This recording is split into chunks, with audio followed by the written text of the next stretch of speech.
Hello and welcome everybody back once again to the TRACKILICIOUS GT4 Rookie and GT4 Open Series. It's the finals again once everybody. We've had all of our championships wrapping up in a very short period of time, but don't worry, more are to come. More on that later.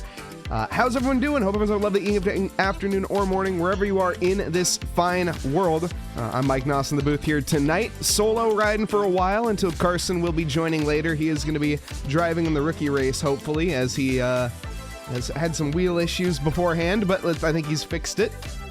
Welcome, everybody. Welcome. I see we have a lot of people already here. Pranav joining us. We have Doc Milwee joining us. Rally Dutchy. Cornford Caster, otherwise known as the man from down under JP. Pranav Kalavala, our newest Patreon member. Thank you, Pranav, for joining there. Karu. We got Carson. We got Vadik.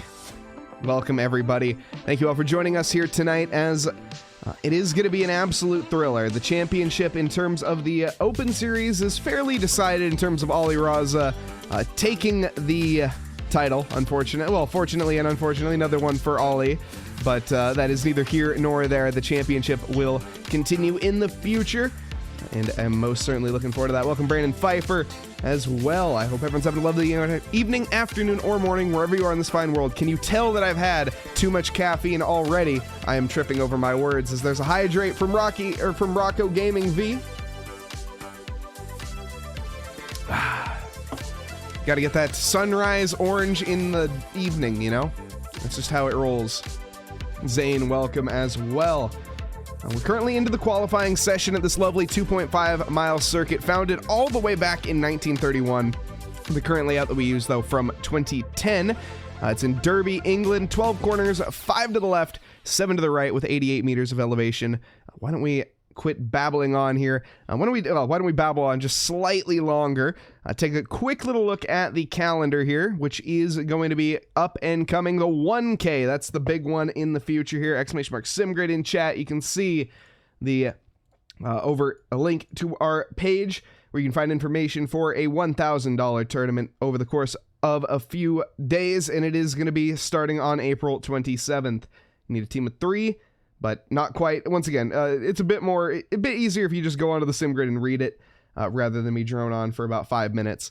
It's super fun, though. Definitely check it out. We also have our friend swap event, IRL friend swap event, which is where you swap out of the simulator and into, well, basically get your butt out of the seat and get somebody else's butt in the seat. Ideally, somebody who has very little experience, i.e.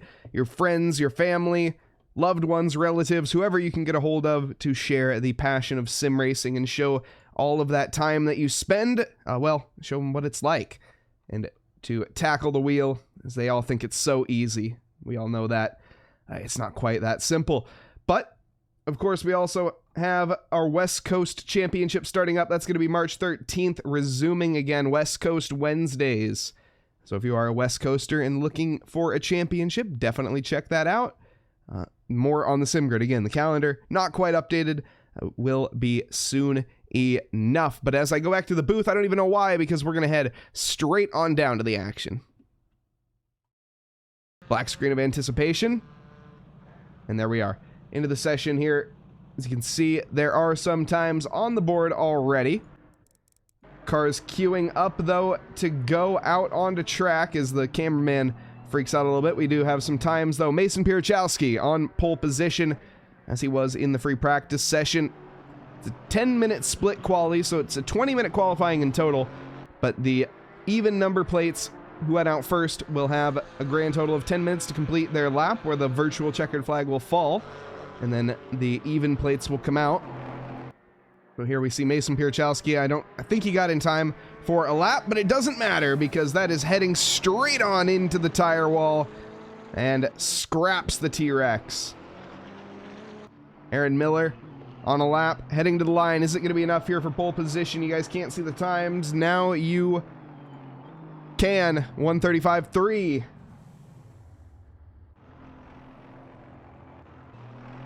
Mike Freund up next in the mediocre racing, to the line in the 70 Aston Martin. It'll be enough for P7 for now. Last on the timing charts in the current moment. And it will be the out lap for the likes of Scott Sullivan, who was the first driver out on track.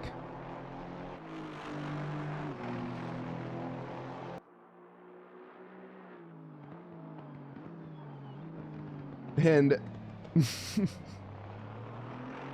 the quali ban, look, quali bans, they happen.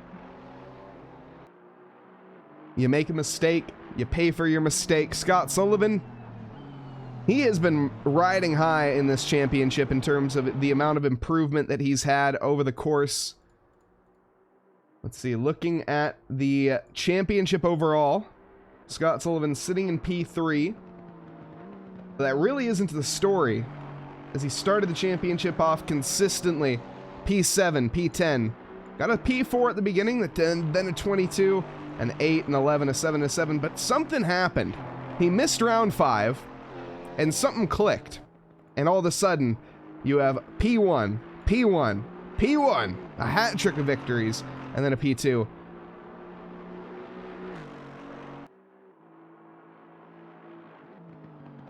So trying to finish the season strong, maybe not winning the championship, but definitely winning, I think, the most improved driver. Aaron Miller leading the championship, though, at 596 points to the 558 of JB Ruzic. Scott Sullivan at 528. Not that the championship matters here in the rookies. We haven't looked at it all season. We're just looking at it here in the last race just as a benchmarker to where people started, where they finished the championship.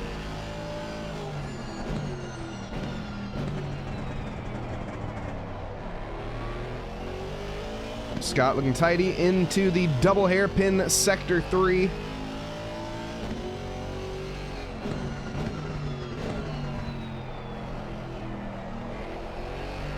And round the final corner.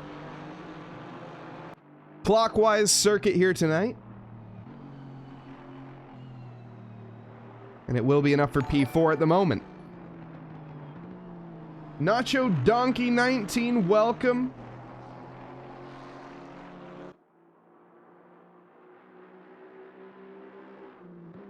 And Isabel Lawa? Apologies on the mispronunciation. I'm butchering the heck out of that, and I do apologize. But Isabel, thank you very much for the follow. Much appreciated.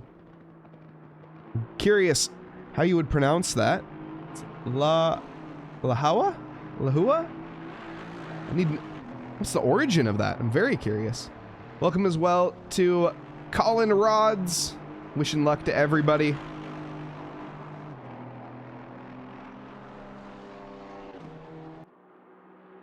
Nacho Donkey taking a bit of a break from racing, but glad to see us strong. Yeah, we have been going very strong here. This championship has been incredible. We've had one thing that is most incredible about it is that there's been a new name joining every single week, and that really is, it's just, it says something, you know, about the community. It's a very welcoming community. We have not only drivers joining every week, but drivers that stick around. They go and they improve, they help others improve, they work together, practice together, and push each other onto bigger and brighter things. It's a really good place to start if you are looking to maybe dip your toe in the shark-infested waters that is sim racing. It's a great spot to start here, the Rookie League, and it will be up and coming. Definitely head on over to the TRACKILICIOUS Discord, where you can find the up-and-coming season. It will be announced soon. We are just ironing and finalizing a couple things before I think everything gets announced, but it will be very, very soon, trust me. So join the Discord for more information, but my goodness, Potts Weaver, look at that, P2. And Howa, Isabella Howa, thank you, much appreciated. I read it, yeah, I see what I did there. I butchered it at the wrong part. That's my apologies, but yes, thank you very much for the follow. Appreciate you joining us here tonight. And we have a livery deep dive for the likes of Carson Cass, although he is an odd number and he is not out on track.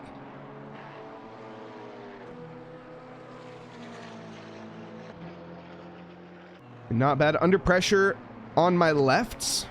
That's actually my new boy band, in case you were curious. And then 3/10 out, that's my medal band. One bigly. Jacob Church, thank you so much for your continuous support here. 200 bitteroos. I still need to make some sort of emote or emote emoji thing, whatever you want to call it. Animation. There you go. That's probably the proper term. Animation that pops up.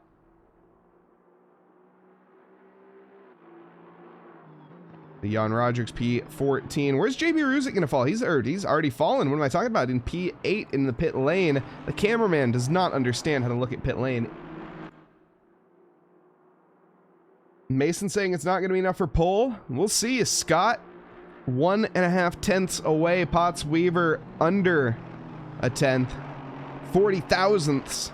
In case anyone was curious, the human eye blinks in 2/10 of a second. That's 0.2. So less than a blink of an eye separating our top three currently.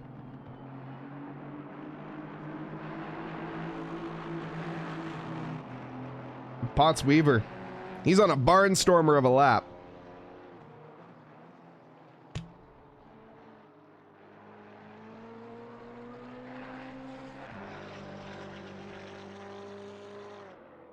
Three tenths out sounds like an alternate rock band, like Three Doors Down and Three Doors. That's kind of what I was going for.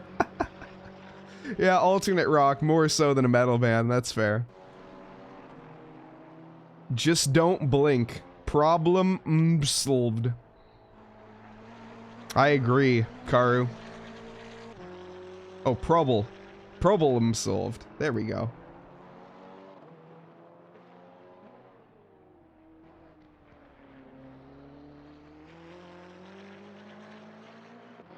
Oh, that's right, Carson. You have a quali ban. Yeah, not to rub salt in the wound.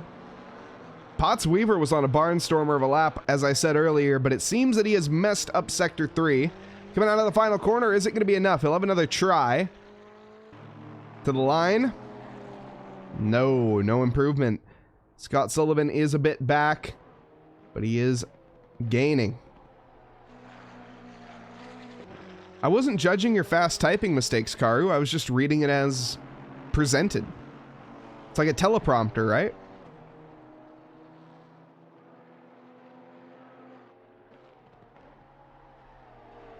Potts, another one of the drivers that is contender for most improved, that's for sure. Not that we want to place labels on anybody, like I said.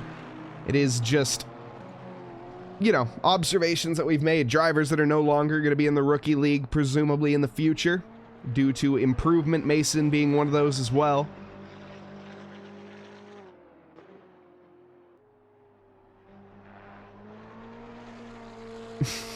Karu. Sounds good.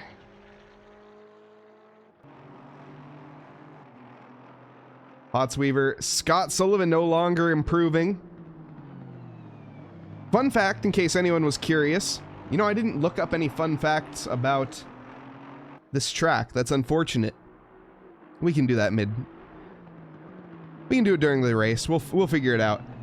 But, regardless, a barnstormer, in case anyone was curious, apparently.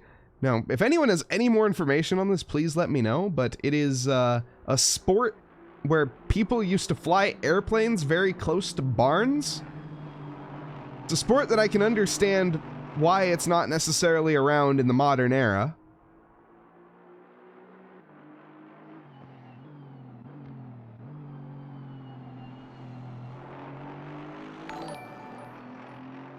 And IDF Dell, or IDFK Dell, thank you for the follow and cheering on Carson.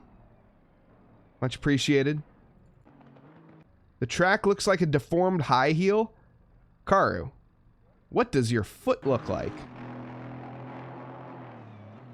I know around the world there's different forms of tradition for, you know, I won't give any Googles or anything away for people that don't want to look it up, but still.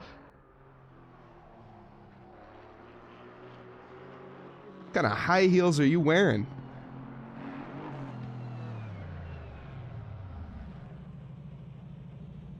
Carson Masterclass. Oh, okay. I see. That's a great nickname, by the way. But I know, yeah.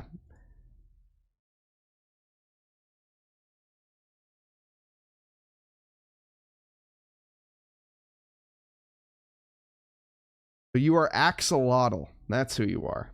There we go. I had to go back in my notes. Let's get into this. As we have it here, a grid full of drivers, 22 of them in fact.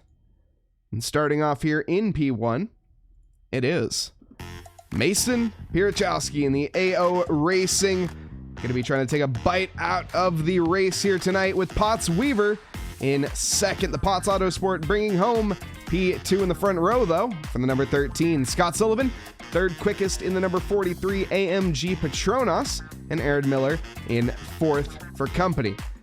Caleb Postma in P5, the Academy Motorsports, with Joseph Bammert in P6. JB Ruzick bringing home 7th with Jeff Franks in 8th in the Love Wins Racing, the number 73. Will Mentzer in P9 with Christoph Schinke in P10, rounding out our top 10 for here tonight. Jan Rodricks in P11 with Joe Khalil Company in 12th, Mike Frund in 13th. Drew Freiberger, 14th fastest in the 419 with Zach Miller Company in the Miller Racing number 76, the AMG. Carson Cass in the Syracuse University Porsche Cayman, there we go, not 911. In the 315, bringing home P16 with Patty Doring in 17th. Usaban Umbanesk, 18th fastest here tonight with a qualifying ban. Omar Perez in 19th. Kevin Wood, 20th quickest, well, 20th out of the qualifying ban. Everybody, I think, back from Zach Miller behind is had a quali ban. And Rally Dutchy, 21st. Last but not least on the grid, it is going to be the Black Sheep BMW Jaeger Karu.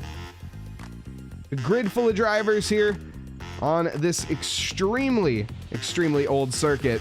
Like I said, 1931 is when this track was founded, located in Derby, England. 2.5 miles, 12 corners, 5 to the left, 7 to the right, and 88 meters. The cars are going to be starting up their engines here. Oh, here we go. The fun fact is that wait. I mean, fair enough. That, you know, that's a fact. It's not a fun fact, but it is a fact that the plane that flies over Donington is a British Airways. What plane? Oh, is there a plane in the game? That's right. There's a plane in the game that you can see in the background. No? That will be the pit starters. Cars getting away here for their outlap tonight. It will be a rolling start. This is race 1 of 3. We have 2 in the rookies and then 1 in the open. It's going to be a long stream ahead of us here tonight. Welcome to Drew Hark 48 cheering on Zach here tonight. Zach Miller in P15. I also have a 7.8 Neo Kabuki. Fun fact, I have a 787 Dreamliner flying above me and to the right on my desk. The little model 787 that my buddy gave me for my birthday or for Christmas. I think it was Christmas a while back. Shout out to Adam, if you're not watching, which you're not.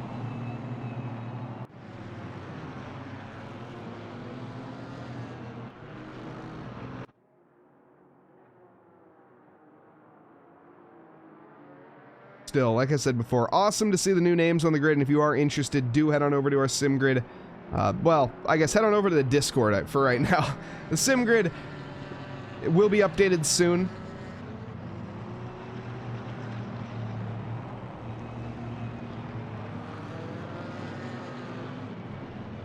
No, Neo, your fact is a fun fact. I just didn't read it correctly at first, which made me not understand it.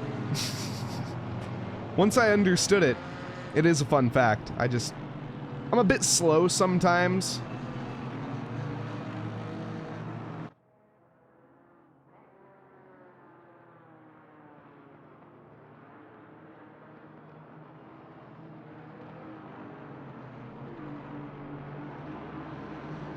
Fun fact, though, about Donington.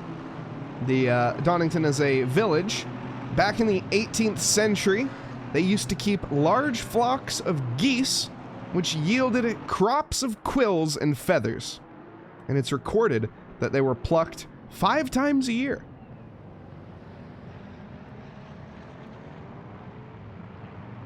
There's your Donington fun fact of the day.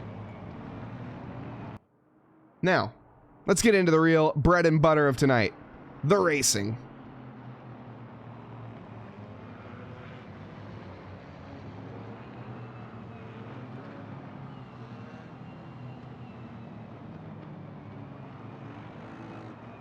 That's a good point, One Bigley. Anyways, I can't think about that right now. Mason Pierchowski on pole position, Potts Weaver in second. I'm Mike Nause in the booth as we get ready to go green here for race 1 tonight of the Rookie League. It's the finals. And we go green, green, green. Mason's off to a pretty solid start. Behind that, Aaron Miller and Scott Sullivan side by side into the first corner. Scott Sullivan down the inside is going to hold it off, but from behind, Joseph Bammert goes and slips on by. Aaron Miller caught sleeping at the wheel there momentarily, and he is going backwards. Caleb Postma also managing to find his way by. There's cars off, though. The Alpine of Christoph Schinke has lost it. The Will Menzer also off. Christoph, though, managing to find a safe spot. Everybody else continues racing. Brief incident there and a brief scare, but not too much damage all in all. Thankfully, there's a lot of runoff area there by Starkey's Bridge as you begin the ascent up the hill towards McLean's. Okay, cameraman getting very out of shape there.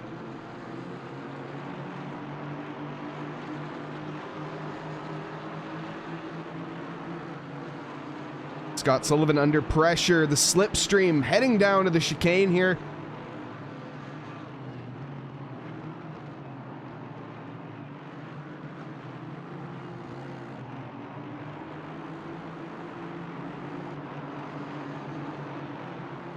Bogarty S is one of your better overtaking opportunities as the run from that straight down Starkey straight.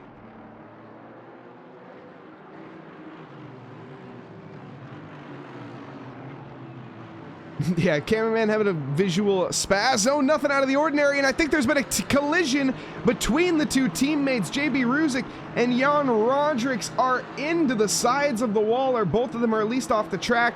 Were they involved together? Let's find out here. We're taking a look here. This is the Jan Rodrix from behind, sends it down the inside like a heat-seeking missile and takes his teammate out. Rule number 1 of racing is do not hit your teammate. Jan Rodrix, he's going to be hearing that one in the debrief.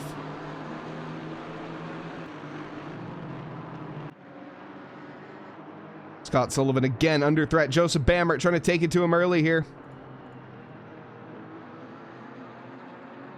Joseph ended up winning last week, if I'm not mistaken, in his first ever Trackalicious race.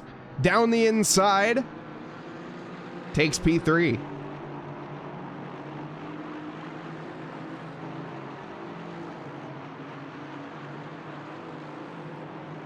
Oh, here we go, Rocco. Bringing in even more fun facts. All right, let me read it through in my head to make sure we can get a good read of it, though. So let's go on board or something. Usaban, oh man, Aaron Miller's going slow. Hold on, hold that thought. Fun facts in a moment. What's happened to Aaron Miller?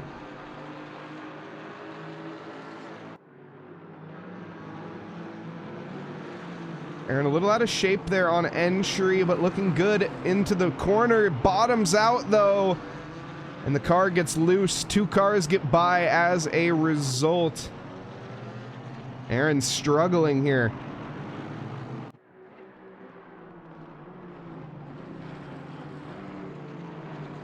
Now, on to Rocco's fact here tonight as we once again hold that thought. Carson Cass side by side with Mike Frund, and Carson is going to hold that position. Starting off in P16, he's already up 5, needs to hold his head together at this stage. Zach Miller just up the road, pressuring onto Joe Khalil.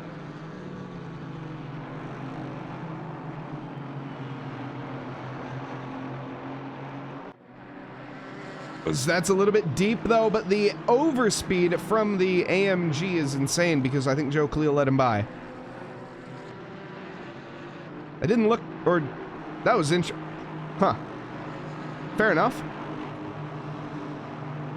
as we have about 10 seconds of downtime here as there's battling behind us with Kevin Wood. Why don't we take a little look? We had a livery deep dive from Carson Cass, the Syracuse University TRACKILICIOUS logo on the front and back. This is made by Reggie King, by the way. So shout out to Reggie King. If you're looking for a livery, head on over to the TRACKILICIOUS Discord, shoot him a message. And you can see on the back bumper there is the axolotl.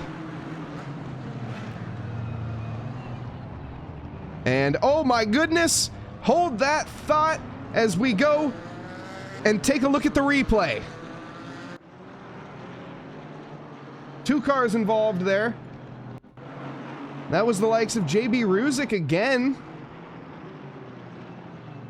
as he goes down the inside of Carson and clatters Joe Khalil.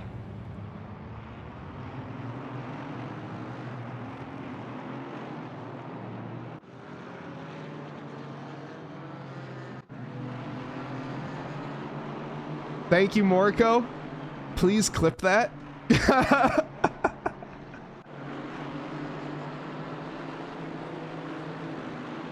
That was, I thought that would work out. I wasn't sure in the moment, but I think it went swimmingly. Kevin Wood out of shape and almost into the side of Menzer. Menzer slips on by, and so does Omar Perez and Joe Khalil. Also, probably Patty Doring. It's just maniacs in the midfield. That's what the title of this stream should be called.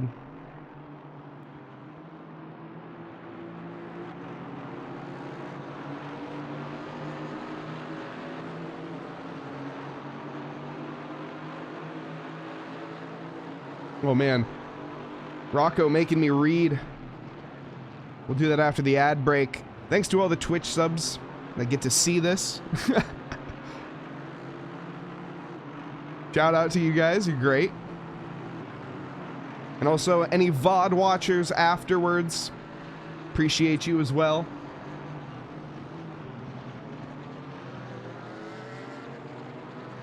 Carson. It's a boiling pot here in the middle, and it's gonna boil over as Carson goes deep and wide to the grass. That's gonna be 2 positions in 1. He got a little big for his britches there.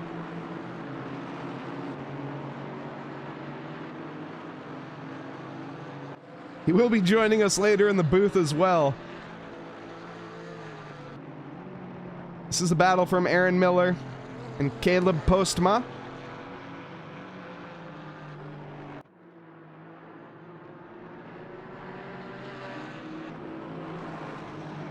Welcome back from the ad, everybody. Now on to Rocco making me read a book. No, I appreciate it, Rocky. Or Rocco, my apologies. Only kidding. It's just reading I'm very bad at, especially when trying to commentate on high-speed motorsports. Oh, down the inside, Aaron Miller, well too deep. He's gonna have to hand that position back, and he does. Moriko, if you want to just post it into the Discord, that's probably fine. I'll take a look at it later. Appreciate it though, thank you. Aaron Miller trying to contend here with Jeff Franks. Jeff going for the mistakes there, isn't able to fully make it happen there, but definitely feeling Aaron Miller out. Goes down the inside of the final corner. It's going to get a much poorer exit, but it's a look nonetheless. You should be able to post in just rookie chat. Jeff Masters, why are people having such breaking issues? Because this is a rookie league.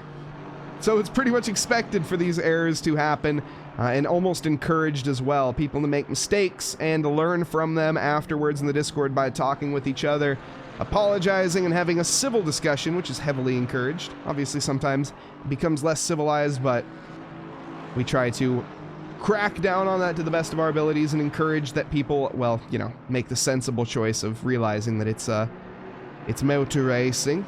That's all.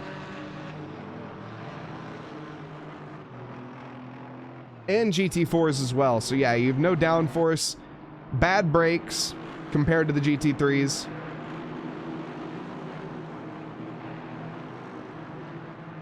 Ooh, Kevin Wood gets loose battling with Carson there. A little bit too overly ambitious on the throttle pedal.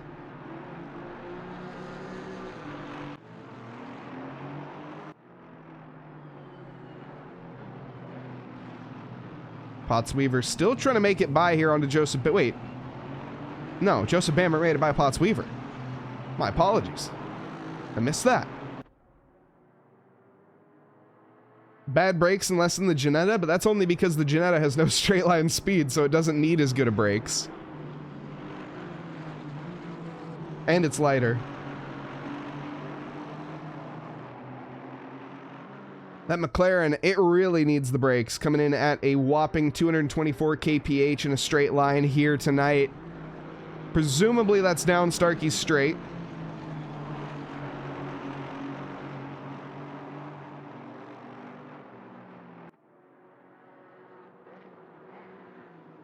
Look at this, though. Usaban Umbanesk and the Team Grilled Cheese is trying to eat Scott Sullivan alive.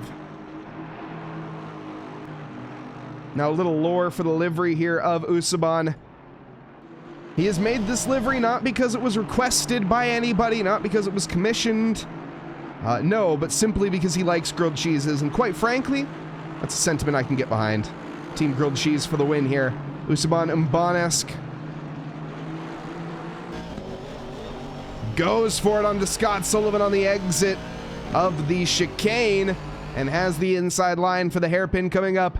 This should be signed, sealed, and delivered for the Swiss driver. Slap some Swiss cheese on that grilled cheese. That didn't work out as well. Where it sounded better in my head. We'll drop that one. We'll leave it.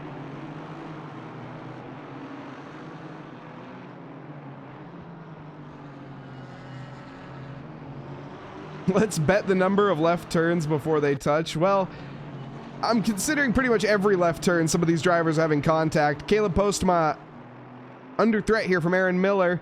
Here is a right-hander. Are they going to touch? Looks like there might have been enough air between them there.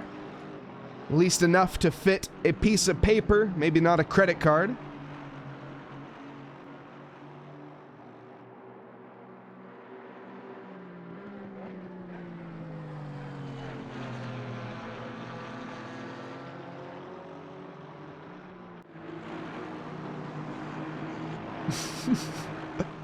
Check the Ginetta off the... Oh my goodness! Caleb Postma!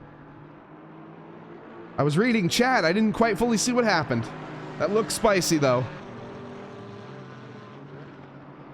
But yes, we can definitely... Maybe... I don't think Ginetta sponsor's completely off the table. If Ginetta added a 7th gear... Also, it's just an old car. I mean, we're comparing, you know... I mean, I don't know what we're comparing. I don't got a good anecdote for that or analogy. Apologies, chat.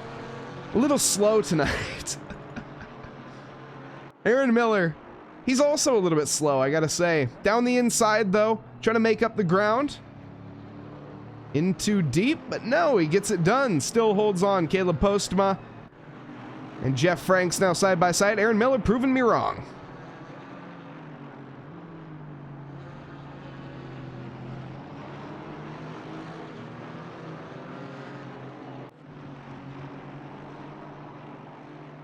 Jeff? No. I would say it's the polar opposite of that, actually. Not really about the spectacle at all. It's mostly about the learning and the improving in the drivers afterwards. We encourage drivers to... Well, we have first lap incidents here, but we don't have reporting beyond that. There's no stewarding. The drivers are encouraged and slightly required to admit to their own mistakes and basically learn from them. That's the whole goal of the series. Apologize to the person and say, yep, I messed up. It happens. And it won't happen again. And if it does, yeah, my bad. You know, it's not about getting mad at each other. It's about developing the community aspect and overall having a great time.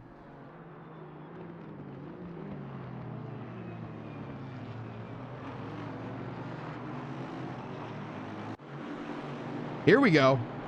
Speaking of spectacles, Will Menser and Mike Frund, potentially 3 wide opportunities here in the future, and this is a very narrow track to do so, but no, there's side bumping and banging there between Omar Perez and Mike Frund. Mike, I think, was early onto the brakes there. I'm not completely sure how Perez and him made that contact, but they most certainly did. These GT4s, though, they can handle a bit of clattering and a bit of door banging.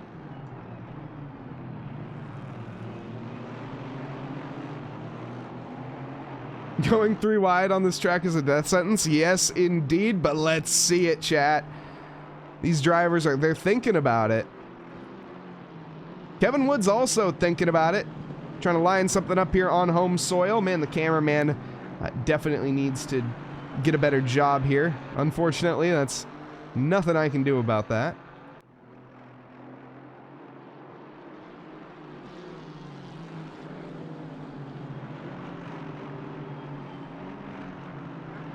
Kevin Wood going for the alternate line, the switch back onto Carson. You can see he has the overspeed, gets alongside, but he backs out for the next corner. Keeps on the throttle. We'll check in with this in a moment as we still have a battle for the podium happening here as Esteban Umbanesque to the outside.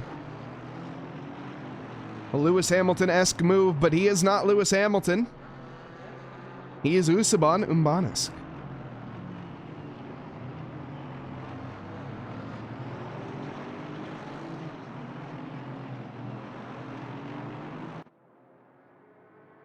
I'm seeing, yeah, honestly, Moriko, like, honestly, this guy he should be fired. That is the one, you know, minor flaw of ACC is some tracks have better camera angles than others. It slightly worries me for the Nordschleife. I actually haven't commentated a race on the Red Bull Ring, believe it or not. Not in this game, at least.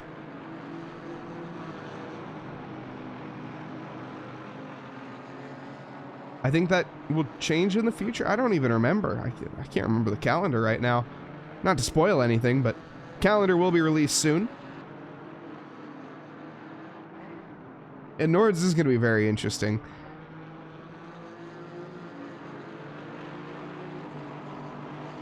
I am really looking forward to it, but I'm also slightly nervous. Any bets on grid size? I don't think it can be over 50, can't it? Not in ACC, or can it be up to 70 on Suzuka or something?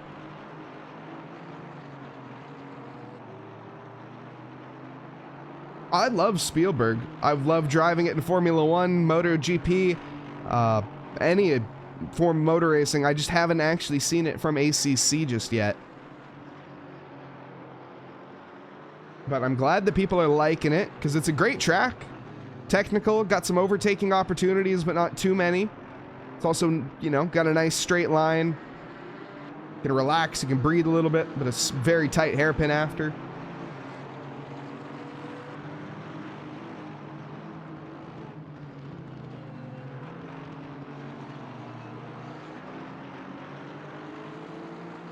The MC20.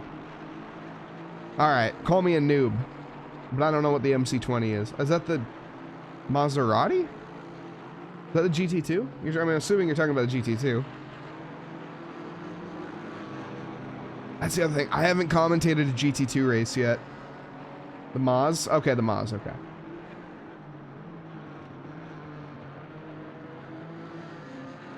I actually haven't seen any of the new content, even though I have the DLC.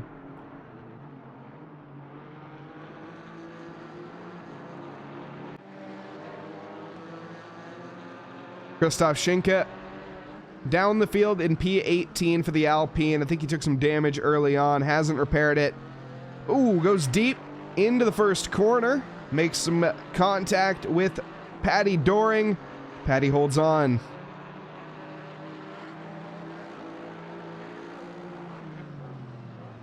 Okay, 105 grid slots. Man, that's crazy. Not that you could ever in your dreams get that many players in a server and it would work.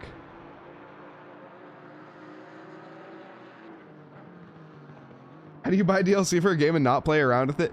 Because I'm required to as a commentator, and my goodness, Rally Dutchy and Christoph Schinke, I just don't drive enough anymore. I know everyone has been really trying to get me to drive lately, but I just don't have enough space. I wish I could, chat. Don't get me wrong. I grew up my entire life driving. I just, you know.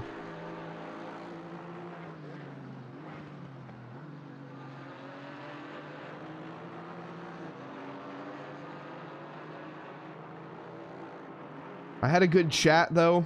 Well, a shortish chat with... Oh, hold that thought. Christoph Schinke down the inside here in the penultimate corner. Had a look. Wasn't able to get the good enough run, though. Try to come back now is Rally Dutchy to the outside. Gonna go for the slingshot onto the straight.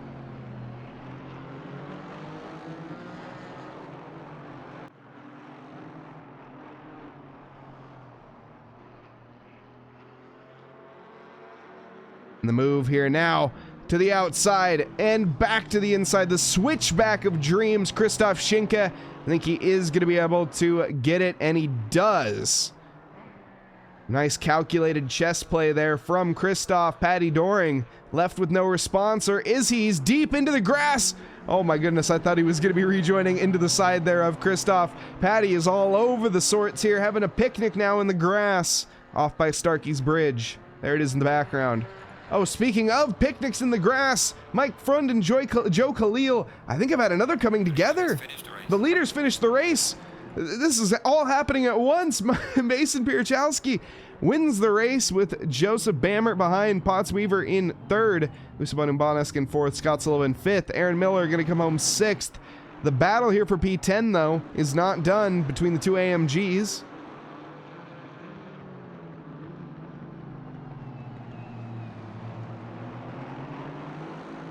Into the line, JB Ruzic not able to dethrone Zach Miller, but they both finished in the top 10. Respectable results. And that is going to be the end of race 1. Don't go anywhere, folks, because we will have about a 5-minute cooldown, and then we'll be heading on back to the GT4 Carnage again for the rookies. Be here the whole time, though. I'm not going anywhere. Just got a small break. Cars come to the line here, and that will do it. Have a server restart. Jaeger Karu with a less than showroom ready BMW heading to the line here for P20.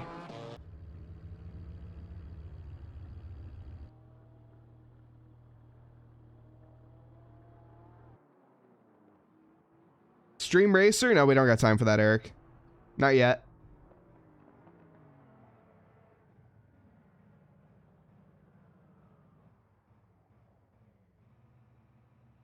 Too risky. Let's go back to the booth here and welcome back to the booth and get out of the server because it's going to have a restart.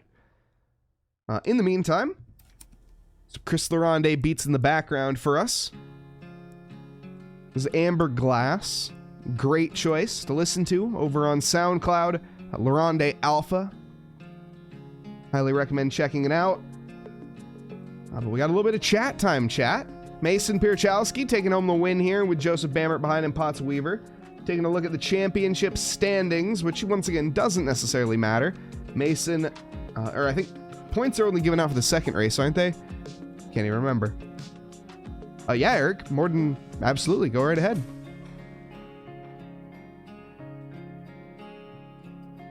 Great battle between Usaban and Pottsweaver at the end. I think we missed a little bit of it, but yeah, I gotta say that was a great fight. Is that a clip-on tie? Absolutely not. It's not a clip-on tie. Come on, who do you think I am? We got the floppy bit here. Jeez, Jeff. Jeez. Oh, Eric, and bringing in his phone notifications immediately. Yeah. Oh my goodness, and he is a loud boy. Hold on, let me turn you down a little bit here. Nope, yep, oh, nope, yep. Well, first of all, congratulations to Mason Pierchowski coming in with the win. That's awesome. I know he was pretty eager to do so. Lots of practice to try and get it. So super happy for him. Yeah, absolutely. He's been working his butt off in terms of practice. I know he just had a very nice result as well in the, well, he had a result, I should say, maybe not a nice result, but in the Enduro on Saturday. But making the checkered flag is a feat of its own, along with the likes of Carson in chat there. Yeah, he beat me at the line last lap, actually. Overtook for P9, I think. So that was pretty cool. It was fun. It's fun to see him improve, and it's fun to see all the rookies improve. I wanted to make a quick announcement. I know it is super duper late, but we are very close to announcing all of our seasons coming up. The GT3 will be back. The GT4s will be back. The rookies and the Open Series are staying at the same time. The new championship tracks, as selected by our server supporters, is looking pretty awesome, actually. So I'm super excited. I am hoping by the latest to announce it in a day or two. Very eager to do so. I'm also excited to say that we have a bit of an addition in our Discord, and I think, Mike, you have your soundboard turned off, probably. No, I don't. Oh, actually, I don't even know. I don't know if it's gonna work. I have streamer mode on, so you can give it a try. Well, let's try this out. TRACKILICIOUS. Yeah, it works. I did hear it. Oh my god, it's so sick. So we went ahead and got the guy that did the Halo God mode voice to record a whole bunch of sounds, and is now available in your very own TRACKILICIOUS soundboard. So I'm super stoked about it. We got a couple of legendary things like the Cheese Man, and of course can't go to TRACKILICIOUS without a little bit of Razzle Dazzle. and it wouldn't be a legendary race without the Machine.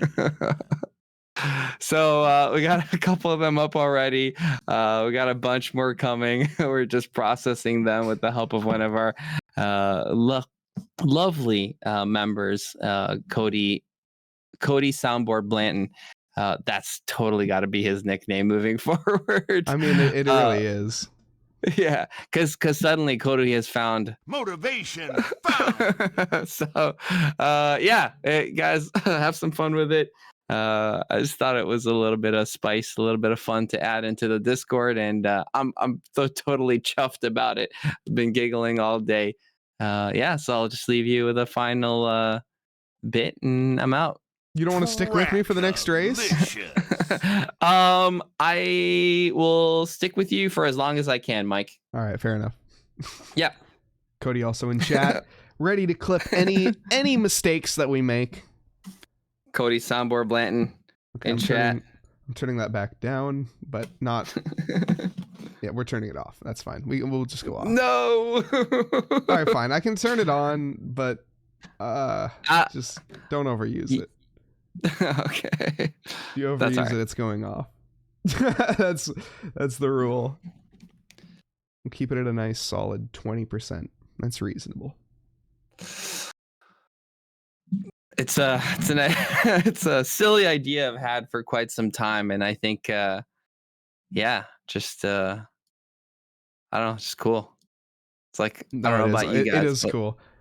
Especially that's my childhood. I don't know about, I guess, you know, most of you guys are kind of around the same age or in the window of where Halo is really relevant, and yeah, super cool to have that guy available. His name's Jeff Steitzer. Yeah, recorded a bunch of clips for us, and we're gonna continue populating it all and have it available for anybody to use at TRACKILICIOUS. TRACKILICIOUS. Oh, you missed an opportunity there, Eric. Well, you that was a setup a little bit. Is it? It was a bad setup. Well, I'll admit to that. A setup to what? I'm not for you to use it. You Yeah. can't be that opposed to soundboard to never use it. You have no idea. I just forget it exists. That's the problem. And then you have to sort through all of them. The biggest problem is you have to read through all of them. Like, okay, let's okay, nope, not that one, not that. It's like it's just that's. Come on. I think you're overdoing it there. Zero faith that Mike will use it. You're 100% right, Carson. Carson, it's up to you. It's up to you. If it gets used too much, it's getting turned off. Just keep that in mind. Bring it in, Carson. We're all relying on you to bring the Halo voice into our Trackalicious stream because Mike's not going to do it. You're right. But once again, overused. It goes off. Let's see. How are we looking here in the session? We're gridding up. That is why we cannot do Stream Racer, is because it goes immediately into gridding. We totally could have run it. You maybe. Once I've snuck it in quite a few times before. Yeah, but then what do I do in the middle? What do you mean? We can't do 2 bouts of Stream Racer. No, just one. But... Which is why we have one coming up and then after this race. Oh. Yeah, obviously. It's in between session. You can't do it in between the rookies. You can do it in between the sessions though. Oh, yeah, I mean that's fair. That is fair. What's fair is fair, and I would say that that's pretty fair. Big announcement. Mike is that kid on Christmas that didn't get the red bike he wanted. Yeah, Eric got a better Christmas present than me. That's honestly how I feel right now, but that's all right. Let's get into the session. I just feel like Mike has no motivation. Yeah, definitely, Eric. That's you would know that more than most people, I feel. No, I kid. Mike's always on good motivation mode for sure. Let's get in here and meet our drivers. We got quite a bit of quite a bit of outlaw. Not much of anything, to be honest. We're running low on time. Let's get into it. Starting off, P1, as they finished in the previous race. Mason Pierchowski started P1, finished it, and we'll be doing it again. Can he finish once more in the first slot? Or will Joseph Bammert, who managed to take it away in the second race last time, do it again? He's starting off in P2 with Pottsweaver behind in 13th. Usaban Mbanesk going to be bringing home 14th in the team grilled cheese for the Swiss driver, and Scott Sullivan in the AMG Petronas in 5th in the 43. Aaron Miller, 6th quickest in the number 90 Viper Racing with the likes of Caleb Postma behind in 7th. Jeff Franks bringing home 8th for the Love Wins Racing, and Zach Miller in P9 for the Miller Racing. JB Ruzick in the Ruzick Racing, oh my goodness. All of the racing cars all lined up together in P10. Rounds out our top 10 with Will Menser in 11th. Kevin Wood going to be company for Will in 12th. Omar Perez going to be starting in pit lane with Joe Khalil in 14th and Carson Cass in 15th. Christoph Schinke, 16th here with the likes of Rowley Dutchy in P17 for the Mad Fox Racing. Mike Frund, 18th in the number 70 Mediocre Racing Aston Martin with Jaeger Karu in a now freshly hammered down bonnet in the BMW, fully repaired in P19. Jan Rodricks, 20th in the baseline racing after not the greatest result in the first one tonight. And Drew Freiberger brings up the back of the grid in P21 or something. I think we just had 2 cars go back to pit lane. Joseph Bammert's in pit lane. What happened? And Omar Perez? Okay. Not completely sure there. But anyways, moving on. We have now Pottsweaver in P2.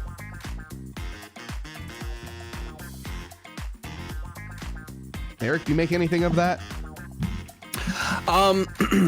What I'm really excited about, and I don't know, I don't know how I don't know how they feel about this. I think it's really, really cool, is that we have quite a few of the grid being promoted into intermediate that have already been promoted into the intermediate class on SimGrid, which means, unfortunately, we're gonna not see these familiar names in our rookie series. The names we've come to love, the names we've come to get used to, the names we've seen grow within our rookie championship. But it is a good thing. It's what they came here for. It is why they joined the rookie series, to learn, to improve, and to get to a point where they're not allowed to be in here anymore because they've gotten themselves out of the rookie championship. And these are some examples: Potts Weaver, Aaron Miller, Scott Sullivan, Jan Rodrigues, JB Ruzic, so many.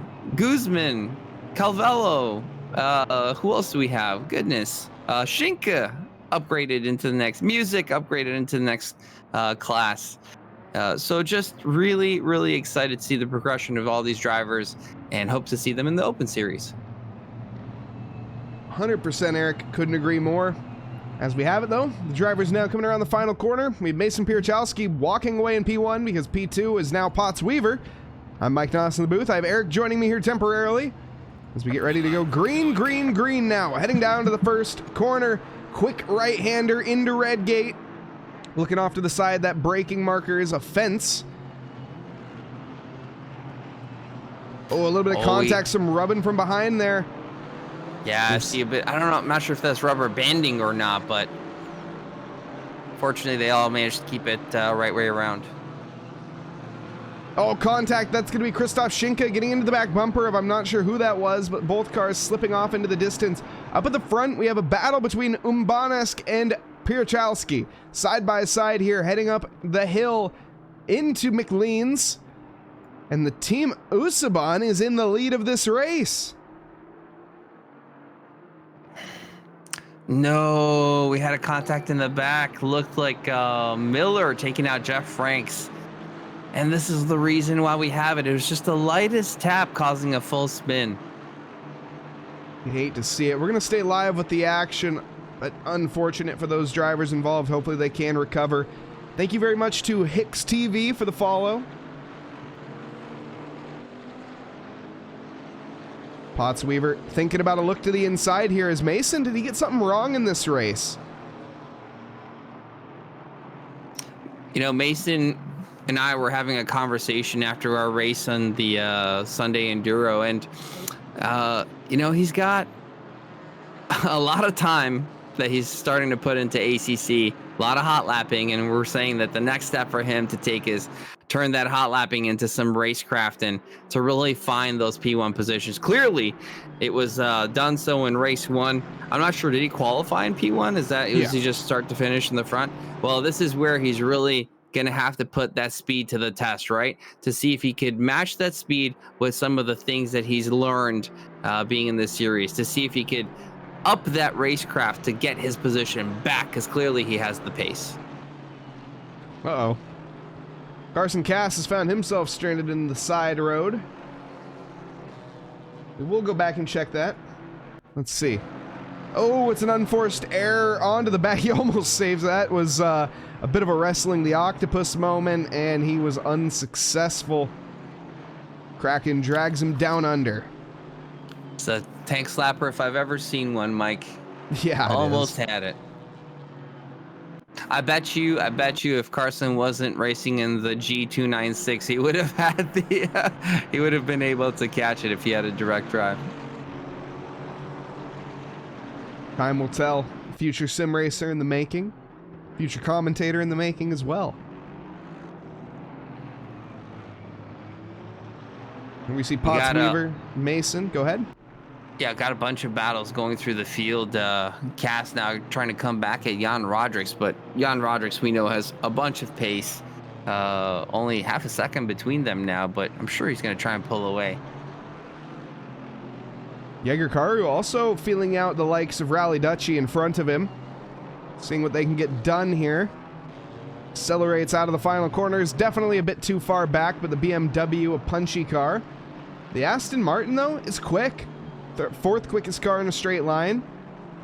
Jäger, though, I think is actually quicker than Dutchy. The interesting addition to the late interesting addition to the series is Caleb Postma, and as of course as I bring his name up, he goes into the grass. But sorry about that, Caleb. But yeah, he just recently joined and he's been immediately up there. Kind of cool to see. Bring some spice into the top end of the grid.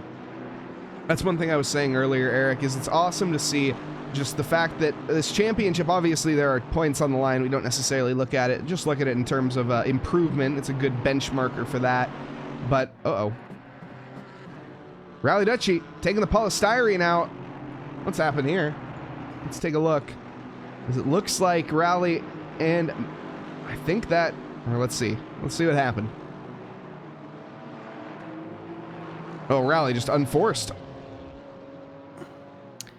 The outside of that corner is really, really tough. It's happened to me before, and I'm sure it's happened to many who have tried to learn the ins and outs of Donington Park. But that's not just a rookie error. That's an intermediate error. That's a pro error. I mean, I've seen that happen many a time. And fortunately for Rally, he manages to keep it out of the wall, which isn't an easy thing to do when you make that mistake in that particular corner. No, certainly not. And that could be game ending. A lot of runoff on this track, but yeah, there not as much. And you do in fact hate to see it. Oh no, Noodles. Caleb Postma, as you were talking, though, dipped a tire into the grass. Now has the like of Will Menser behind him, but also putting the pressure onto JB Ruzic. I love these situations where you really have to have eyes in the front and eyes in the back. And Postma under a lot of pressure from behind. And hopefully he yields the advice of the great, the one and only... As he's come in with some knowledge. Ali Raza's advice for those under pressure is just focus ahead. You're focusing on your next corner. You're focusing on the next car you're trying to chase down. Don't worry about the car behind. And that allows you to maintain focus and hopefully maintain consistency to allow you to increase the gap to the car behind and chase down the car ahead, which looks like exactly what Postma is doing. Absolutely, as we see a look down the inside there from Postma, but nothing good coming from it yet. Yellow flags on the track as there's been a few more incidents. I think Rally Dutchy, who, yes, has one of the coolest names ever, I agree, getting involved. Drew Freiberger, they've been caught up in a couple incidents as well. I think they're all on their own. It's really a war against the track here tonight for some of these drivers. Yeah, and you do see, looks like Ruzic, Postma, and Metzer are gaining a position with someone falling in. Mike Freund in the pits for some reason. Not sure what happened. Probably some damage on track. But now Postma putting a lot of pressure on Ruzic. He's got overlap. Had overlap. One of the things that you gotta know about Donington is you have to pick your battles. You have to be patient.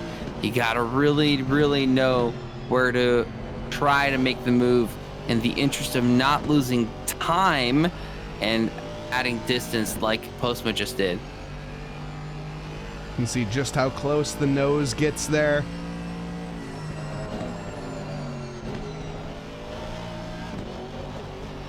So much more speed through the chicane as well. An incredible exit, but I don't think it's going to be enough. Has a look to the inside. Sends it. Too deep, though. The 804 is going to come back and take that easily. That's still okay. He's got a bunch of laps left, right? And that was a good test. It's a good test to see if he could do it. And I think all he's got to do is just adjust his braking for half a car length, maybe a full car length earlier, and he's going to nail that overtake.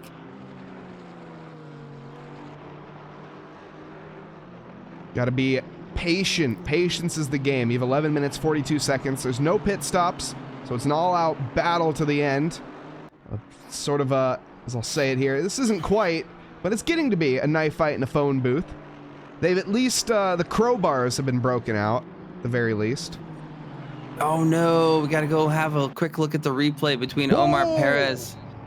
Whew, that was close. Omar Perez was looking for an overtake. Miscalculation by the car behind, unfortunately. Whoa, severe miscalculation of the middle pedal. Parks himself in the road, but does get on the brakes. Needs to maybe hold them a little bit harder. It's really funny. I know. I feel like I've seen Omar Perez on the very top of the field. Again, Perez makes a mistake. Sorry, go ahead. Yeah, I've seen Omar Perez on the very top of the field. I've seen Omar Perez on the very bottom of the field, while Postma is trying to make another move here into the hairpin. Looks on the inside. Does manage to break in time. Keeps the inside, which is now the outside for the final corner. But Rosick does get a good drive out of it. That Mercedes just really overpowered. Makes a mistake, though. He'll have the inside line for turn 1. JB Ruzick, a gladiator, fighting a lion right now in the likes of Caleb Postma. And I could tell you one person that's quite happy about what's going on here is Will Mentzer, right behind, as these two continue to battle, losing each other time as they force each other into suboptimal lines. Will just waiting patiently in the background, sneaking through the bushes, maybe a little bit too much into the bushes there. Losing himself a position. JB has been putting on an absolute stormer of a defense, but is it enough? That big mistake from Will Mentzer. I think we might see the overtake here. This is going to be a good line, despite what you may think, but the AMG is so quick. Oh my goodness, it's a rocket ship. I was going to say the Aston Martin could have the inside line if he can set it up correctly, but no, the Aston just isn't fast enough to match the AMG's straight line speed. Sets up the switchback, though. This is going to be the best opportunity he's had in a while. He lines up the side-by-side into the final corner. Can he do it again? The only problem is it puts him into the exact same spot, to the outside. That AMG power just too much, but again sends it deep into the final corner. Has the inside into the first corner, though. Yeah, this is exactly what I was talking about here, Eric. It's so tricky to line up an overtake as the corners just don't really allow you to make that switchback move. There's not enough run, and there's just the corners the geometry doesn't line up. Yeah, and you know, you gotta consider the power that the Mercedes brings to the track as well. Unfortunately, we just don't have the data yet to be able to apply the GT4 BOPs, but as soon as they come out, you'll be sure to see them to ensure that the balance on track is found again, because that Mercedes just seems way too advantageous for the drivers that are in it. Definitely certain tracks, it has its strengths. Here tonight, not so much, but it's still, you can see, quite a piece of machinery. Now, Eric, I gotta say, one thing I'm noticing about this TRACKILICIOUS logo on the side is it making you happy? Do you see how the way that it's flying? I just noticed this. JB, what are you doing, man? Yeah, no, I saw that probably 10 minutes ago and just had to ignore. As some may know in the community, I'm quite proud of the logo that we have, quite proud of the representation of it, so I get pretty fussy and picky and nitpicky even more so about the way it's represented. But that being said, always appreciate it being represented. Love the drivers that put it on there. Even Dan the Man Versosa, who finds the tiniest location on every single car to hide the TRACKILICIOUS logo, it's still appreciated. I gotta say, what a stellar overtake from Caleb Postma. He got it done. JB Ruzick, though, back onto the attack immediately, or onto the defense, rather, for that straight. That he almost set the switchback up and had the disadvantageous line and still made it happen. That is how quick that AMG is. The Aston, though, finally by.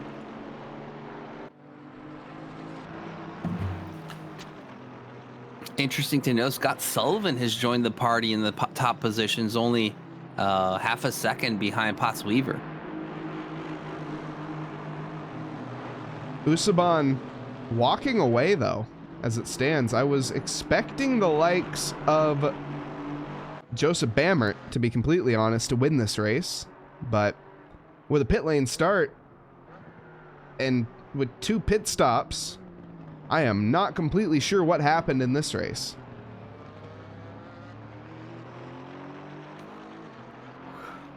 Unfortunately, there are those that have good days and there are those that have bad days, and it looks like it's a bad day for Bamrit today.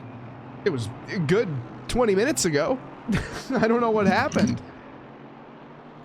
I guess that you can flip on a switch like that. Will Menser here, though. He's trying to go for the likes of Joe Khalil, and again, we see that same defense over and over again where you run deep in the corner and allow that inside line to open up. It looks so promising, it looks so juicy, but it never works. Joe Khalil, another name that I want to mention. Gosh, such impressive improvement through the season. He was an absolute rookie coming in at the start of the season. Found him on Twitch. Super energetic, super excited. Probably streaming right now, if I'm not mistaken. Yes, he is. So if those of you want to get a first-person view of what's going on and all the pressure that he's feeling from the car behind, it's definitely a stream you want to watch. Menser giving it his all to try and find some pressure that he could apply to Joe Khalil to make that overtake happen. Again, an error earlier from Menser, allowing the switching of the positions, but Khalil holding it and only has a couple more laps to go. But is he going to be able to keep it? Lap times are in favor of the Camaro by about, well, 0.2 of a second. In case anyone's curious, that's the blink of an eye. Right, but as we've been discussing pretty much this entire race, lap times are one thing, overtaking ability is for sure another. And I can attest to being one of the worst in my abilities to overtake. Excited to see these guys trying to do it. And talking about overtake, what's going on up ahead? There's a mistake from the likes of Caleb Postma. He went deep into the penultimate corner, and that allowed JB Ruzick to slip on by with the easiest overtake for P6 that he's ever had. Goodness. As you were saying, though, Ruzick, oh, go ahead. I was just saying, Ruzick would for sure make Shooty proud, regaining that 6th place position. He would. You're absolutely right. Will Menser, though, as you were saying, though, before, it's a struggle on the overtake, as the late, great Murray Walker once said, is it's one thing to catch, it's completely different to overtake. He has to make it happen in 2 laps. Yeah, my strategy is not this catch and overtake. I'm more of a catch and crumble type person myself. As soon as I get behind, the biggest of errors, quite frequently. We've seen, Eric, trust me. Here we see Will Menser had a big lift down the inside. Anyways, Will Menser had a big lift heading on up the hill there. Almost went into the back bumper of Joe Khalil. Listen to the sound of that 6.3 liter naturally aspirated piece of iron that the Americans shoved under the bonnet of this thing. That's 2 more laps, Mr. Nause. 2 more laps for Joe Khalil to try and maintain that position. Ooh, Menser looking deep on the outside. I think Joe's fine here. Unless the Camaro just gets it done before the corner entry, which it's looking possible, but no. The Aston's going to run deep in the corner, and great job there. Boxing and, Will Menser. I think that was frustration. We're going to go back. We're going to watch this on board here from Joe Menser. Will Menser, excuse me. I say Joe before. So Will here. Yeah. I think he feels bad for that one. He's going slow there at the start. Unfortunate. Will immediately into a battle with Christoph, but he's rattled. You can see it. The car body language.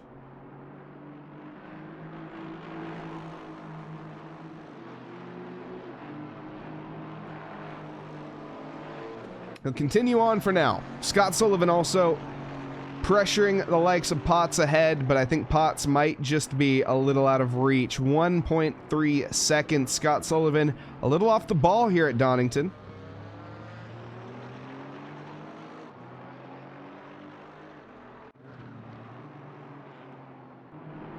Yeah, hopping on to Joe Khalil's stream hit here. Definitely heartbroken. trying to give him a little bit of motivation to say, focus ahead, don't lose another position. The race is still on. Learning from my mistakes. That was a rough one. Unfortunate for Joe.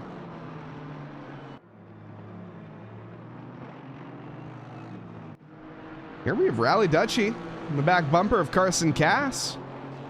Final lap here. Or rather, these two about to start the final lap.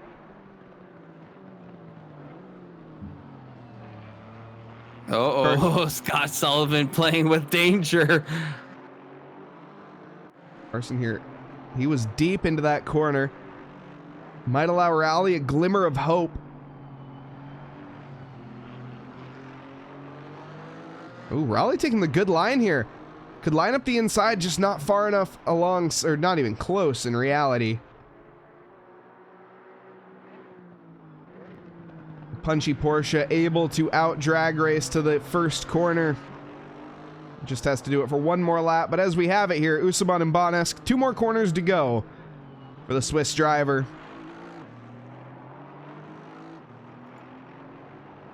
Frank's is side by side.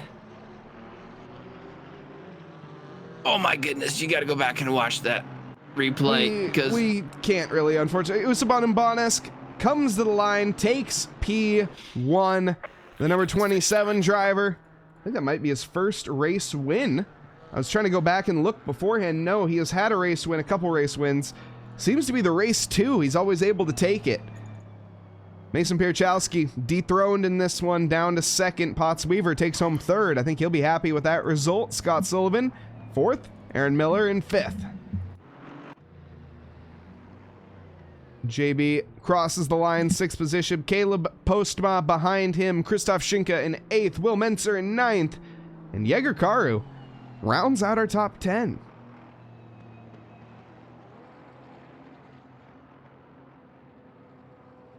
Great battles, and what a great rookie season it's been as well. I know, Eric, you probably have to dive here soon, but do you want to just give a little word on the rookie season that we've had? Yeah, absolutely phenomenal. Huge fan of everybody in here. They do such a fantastic job. Great community, great people to each other. So many people helping each other learn. Some of the newer folk learn. Looking forward to those who have graduated from this series into the intermediate class, and hope to see them join our more serious and more seasoned series. Just fantastic. Love these guys. Love the series. Thank you, Mike, for streaming it. And yeah, looking forward to the new batch that's to come in. Absolutely. Cannot wait myself. And it will be released soon enough. Do we have a date on when that's going to be released, or do we not know yet?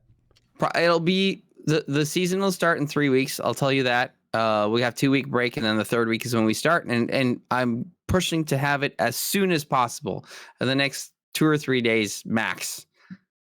You heard it, folks. 2 or 3 days max. TM from Eric Kakasian. For now, I am going to dip out. Thank you so much, Mike. Thank you for allowing me to hop in with you.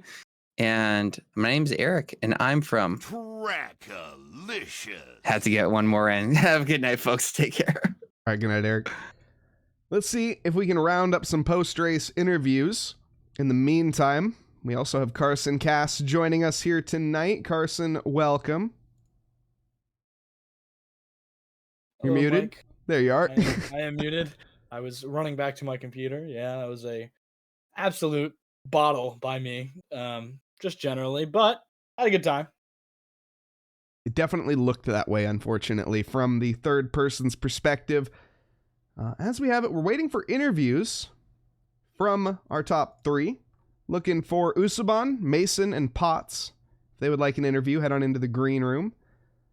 Joseph, unfortunately, just the top 3 in the second race, unfortunately, Joseph. Though, congratulations on the race 1, P2. Almost said P1 in race 2, but no. That is going to be, yeah, great job to you, brother. And good luck in the next season. Can't wait to see you. In the meantime, Carson is not here, so that's okay. We can grab Mason, who's deafened. He is not deafened anymore. Lovely. Mason, congratulations on your P2 here tonight. P1 in the first race. What a championship it's been. I mean, let's just start off with saying that.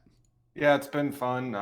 Like at the beginning, I wasn't even close to fighting for wins or podiums. I was just trying to survive, and I could never find my quali pace. And so towards the end of the season, I really started to put it together a little bit. Yeah, and Umbanesk, I don't know how to pronounce that name. He was an absolute alien race too. So I kind of let him by. I didn't really even fight. I was like, I'm just gonna try and hold on for dear life. But he had crazy pace, so congrats to him in race 2. Yeah, it looked very solid. But as you said, looking at your track record, you started off the season with a P9 and a P8. And then in race 2, you brought home a 14 and an 8. Let's not talk about race 3. Wasn't great. Right. That was a Scott Sullivan incident, so we won't go there. Race 4, 6th and 5th. You can already start to see the improvement. 7th and 6th. You know, you got to regress to progress. And then 4th, 2nd, and or 1st and 2nd after that. So nothing but improvement all the way around. I mean, that's got to feel good. I was in my Nico Hulkenberg era for a bit with the P4, so I'm glad Donington was a really great track for the Porsche. So not a lot of long straights. So for once, maybe it is actually BOP the Porsche. Maybe we need to start having that narrative come up. So you never know. Maybe at this track, but maybe not at other tracks like ones that have straight lines. Yeah, that is true. That is true. Let's not get ahead of ourselves here. But no, Mason, talk us through that race from your perspective, that race 2. I mean, like you said, you didn't have the pace to keep up with Usaban. The drivers behind, though, you definitely had the pace, or Potts Weaver, 2.3 seconds. You weren't too worried, I would imagine. I mean, it was fairly just a comfortable drive in race 2, no? Yeah, race 2. Race 1, I was pretty nervous because Bamert was quick behind me. But race 2, I just had the pace to manage the gap. And I really, once I kind of figured out and it set on me that I had no chance of catching Usaban, I just kind of settled into making sure I hit like 135/8 the whole race. And I knew I'd probably be able to hold on to P2. So my hope was Usaban somehow made a mistake, but he was, like I said, pretty much perfect that whole race. Fair enough. Fair enough. Well, I think that'll be all the questions for you. Beyond that, is there anyone you'd like to thank before we move on? I'll thank you guys for putting on a great rookie season. I was very scared of league racing in general. So to have a series that like is really tailored towards beginners was really helpful for me to get into it. And then once I got comfortable, I'm in like every TRACKILICIOUS series now. So thank you to you guys. As I like to say, dip your toe in the shark-infested waters of sim racing. It's a great way to do it. Nice little calm minnow pond. But no, yep. Mason, congratulations on your improvement throughout the season. Congratulations on your win tonight and your P2. But good luck in the future. Yep, I'll see you in 10 minutes in open. So thanks, Mike. Yes, have a good indeed. one. Good luck. That was Mason Pierchowski. In the meantime, as he mentioned, don't go anywhere, folks. We have the GT4 Open Series coming up right after this. And what is this, you ask? Well, everybody, it's that time again. And if you don't know what it's time for, strap your seatbelts in, because the pigeons even have to wear seatbelts. I messed up the tagline, but that's okay, because we got some Stream Racer ahead of us here tonight. I should have probably already had the thing, made, but that's okay. As you can hear the plucking in the background, we are going to be racing momentarily.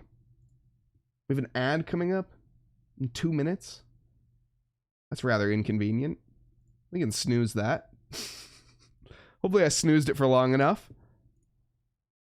But what is Stream Racer, you may ask?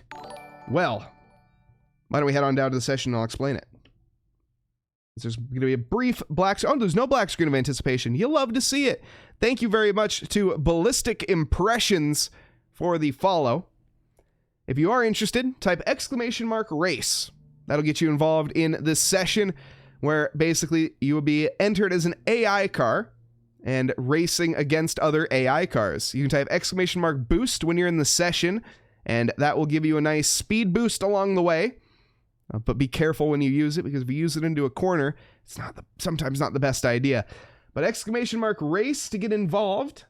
And as I said, !boost when we are in it. BOOST. And all you need is a Twitch account. That's it. We got first time chatter with us here. Is it Marcone? Oh, my French is very bad. I'm assuming that Marcone? Marcone? Is it Italian or French? Joining us, Eric. Oh no, Noodles, Robo. We have loads of us here. 9 in the session. Also, thank you very much for the follow. Marcore? Marcore. That's what we're going with here, unless you correct me. Otherwise, we got JP joining us. And let's get that timer started. 1 minute on the clock to enter. ! Race to join. Welcome to Professor Teff. Oh, hey, Carson. Good luck to my stream racers. If we want to do a full interview, we can now. I'm returned from my caster dungeon where I retrieve supplies. We will hold off on that, and I see that Usaban has since joined. Unfortunately, once this timer stops, there's no going back. Hopping in. We will get him to wait around, though, and hopefully get an interview. Just gotta message him. Or Usaban, if you're watching, we'll interview you afterwards if you stick around. But 15 seconds. AV6 Scott getting in here as well. Welcome, Scott Sullivan. Good effort. Rave. Nightbot's in here as well. I don't know how Nightbot managed to make it happen, but here we go. Nightbot's in the race. As we get ready, let's get caffeinate and get into it.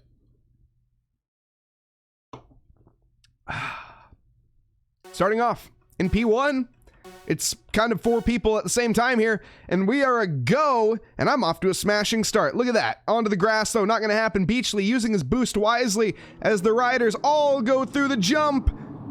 In the first-person perspective. It's incredible. I may have sent it just a little bit too hard. I've landed in the past the stands. He's gone, everybody. Oh, Beachley is gone as well, though. He's bended in Sector 2 here, if we want to call it that. And it's a side-by-side race. Cornford Caster and Robo Awesome taking each other out. Nightbot causing absolute chaos and carnage himself. Beachley, though, still storming away with the lead. Behind that, Nightbot and Robo race side by side up the hill. Nightbot's quick.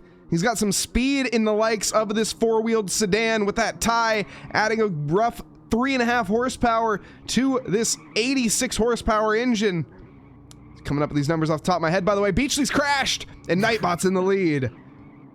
Yeah, Mike, these special ties, they are very, very amazing. They've got these special abilities to just give extra horsepower to the car because they're so good looking.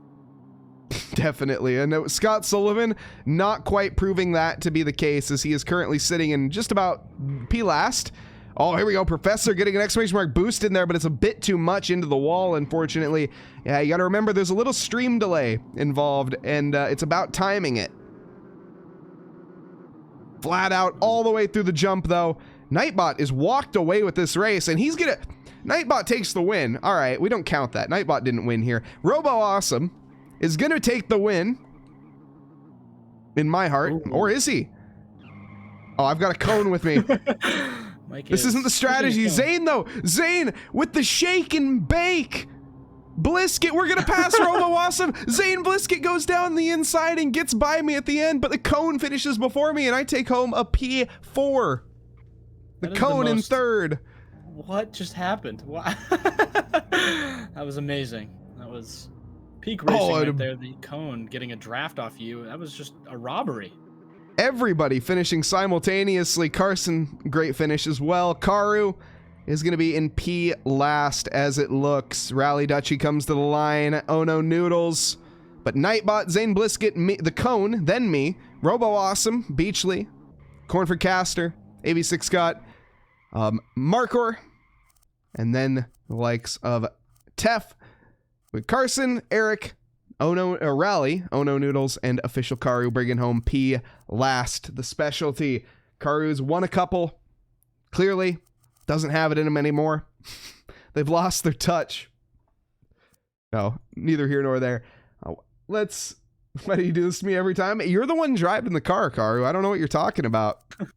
It sounds like a skill issue to me. Let's head back to the booth. Welcome back. And we have an interview that is up and coming. It's Usaban Mbanesk, our race winner. Hooray. Usaban, are you there? Usaban? Uh-oh. He said in the Discord message that his mic not be working. We got nothing from you.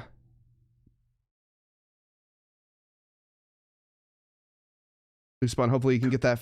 we can get that fixed, but Great stream racer, I gotta say. That was quite fun. Nightbot taking home the W.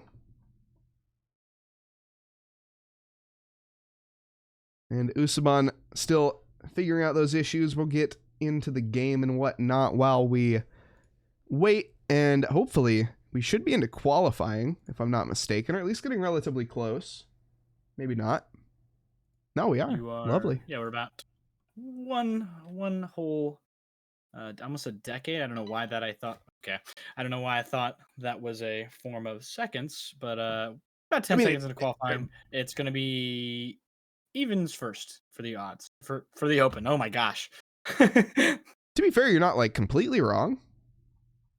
Technically it is. Just a lot of them. That's all. It'd take a lot of 10 seconds to get to a decade.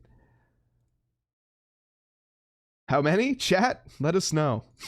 How many 10 seconds does it take to get to a decade? Hold on, I know. That's like 3.119 to the 10th power, I think. There we go. That's totally in my head. Somebody please verify me on that. Nightbot interview. Like to hear his stream racer strategy. That would be great. Speaking of, do we got anything? Usaban, do we got a reading? Unfortunately not. I tell you what, Carson. Usaban, do you want Carson to take your place? Just message me. Carson can be you, but you have to do your best Swiss impression. I don't even think I've ever heard a Swiss accent. If I have, I don't know how to identify it. I have to like do some research really quick. Quite frankly, I don't either. So that's kind of what I was hoping you would you'd be the go-to on that one. If it's similar to German, I can give it a try, but the last thing I want to do is do a German accent for a Swiss person. To be fair. It's the effort that counts, right? No. Usaban, I'm going to move you out of here, but if you do want to message me at some point, if you get it fixed, let me know. Unfortunately, Usaban, gotta love technical difficulties. Love live TV, everybody. But thank you, Usaban, for trying. Appreciate you, brother. Hopefully we can get you in the next one. Congratulations on your race win. That was excellent. I probably should have done that when he was in here. Really good pace. Really good pace. I was Excellent. looking at the scoring sheet. Some may say alien. Yeah, I did not have a really good pace. I was certainly a Donington. Donington is not my track. Coda, I think I actually might prefer Coda. Like genuinely. In terms of practice time, I think one track you might have had slightly more than the other anyways, but yeah, that's fair. Anyways, why don't we get on down to the session here? We have our drivers, not riders. Oh my goodness, I've been watching too many motorcycle events. But let's get out into the session as these drivers start their laps. Black screen of anticipation, and into the session. Dan Brace sets his first lap, excuse me. The 1:35.1 to begin us off. This is the GT4 Open. It's a pretty good time for the GT4 Open. He'll definitely secure himself in the upper half of this group, even with that time.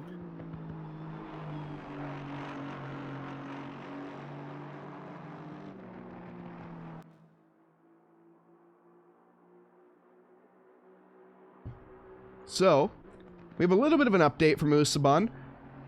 One thing Usaban was, he wanted to mention, and something I probably should mention as well, P18 to P4 in race 1 was that result. So he gained quite a few positions in order to get that race win in the second one. He says he has some technical difficulties. I'm curious on what. Because he was rapid. Dan Brayson validates on this lap. Mason comes home third for right now. Not bad from your previous teammate. Yeah, Mason is an absolutely rapid driver. During the race, he's always talking. He's a very chatty guy, and you can appreciate that. He's an excellent teammate to have. If you're looking for a teammate, and if you're looking for someone to draft for the draft and drive, I believe Mason is participating. Definitely a good route to go with, but I think he only wants to be on your team if you have a Jaguar. Jaguar?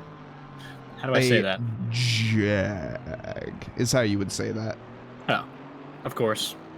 Easy pronunciation. The U, A, and R are silent.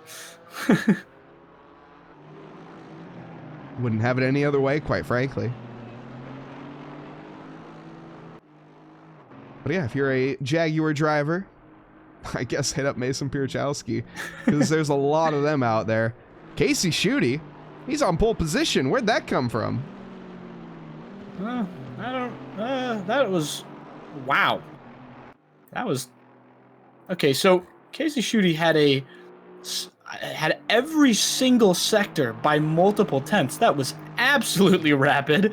I was not paying attention at all. I've never seen a car go that fast after a really weird banker lap. And JP Reed informing us that Chrono is having some connection issues. Yes, he most certainly is, as we went on board and it snapped us over to Dan Brace very, very quickly. So the Canadian woods are not quite treating Chrono too well with the internet. I'm not sure. Maybe a moose stepped on his router? The only thing I could possibly think of that could go wrong. Do you think Chrono has a moose in his home as a pet that he's not told anyone about?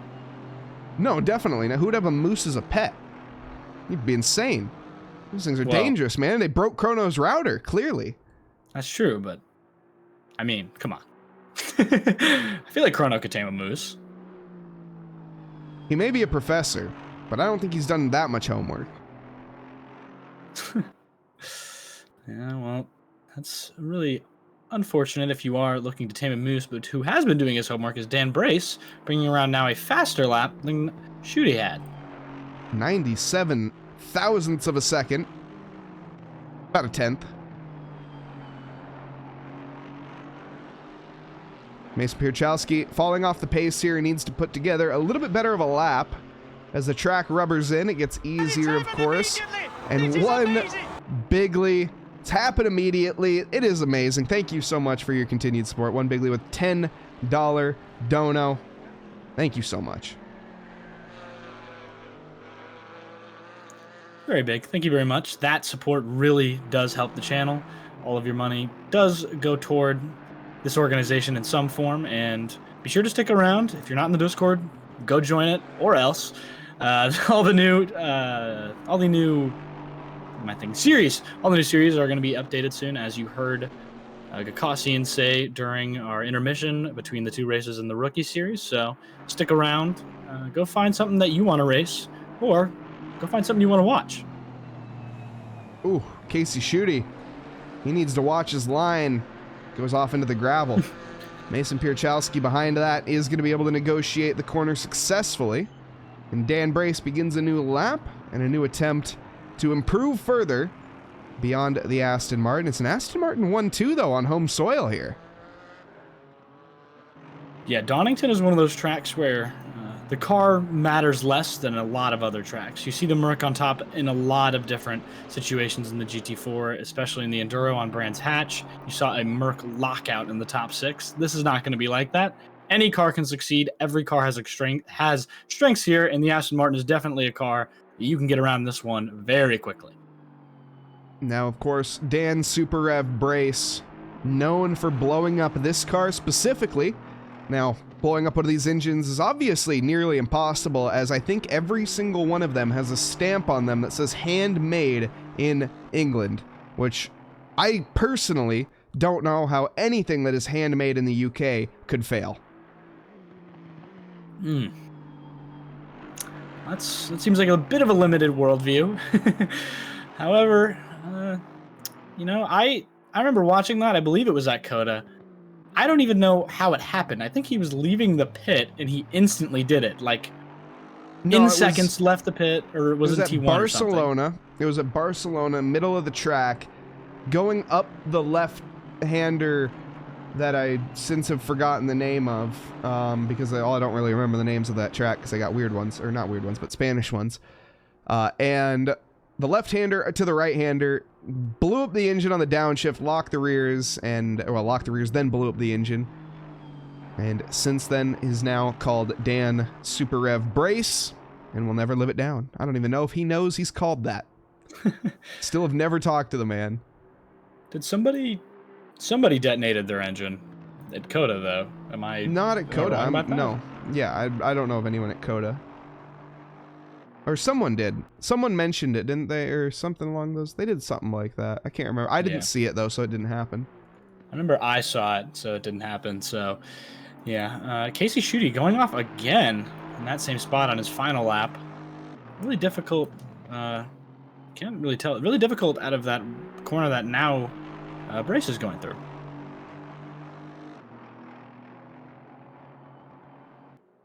And an update, apparently, which this is crucial. So an update on the our previous race winner, Usman Mbanesk, had some microphone issues. So those are the technical difficulties that he was facing. It's absolutely devastating to his pace, which clearly is why he only won by 5 seconds. Microphone issues? How are those issues? Come on. Anyways, he says that he had a really good really good time battling with Pierchowski at the beginning, and Weaver appreciates.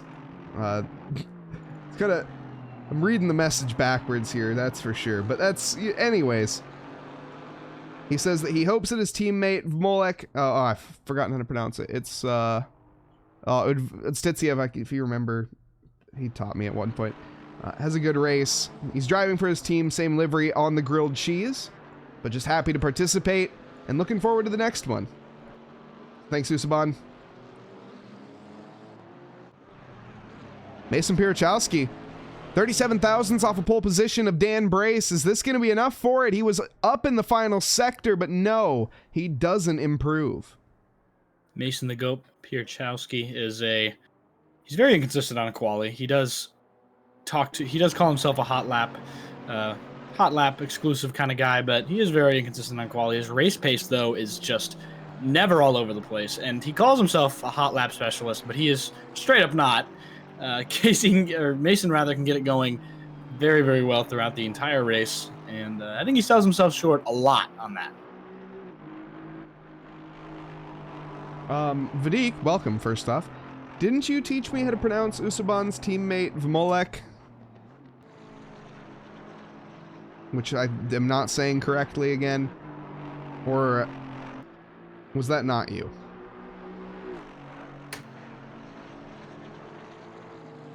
Don't believe so. Alright, well, fair enough.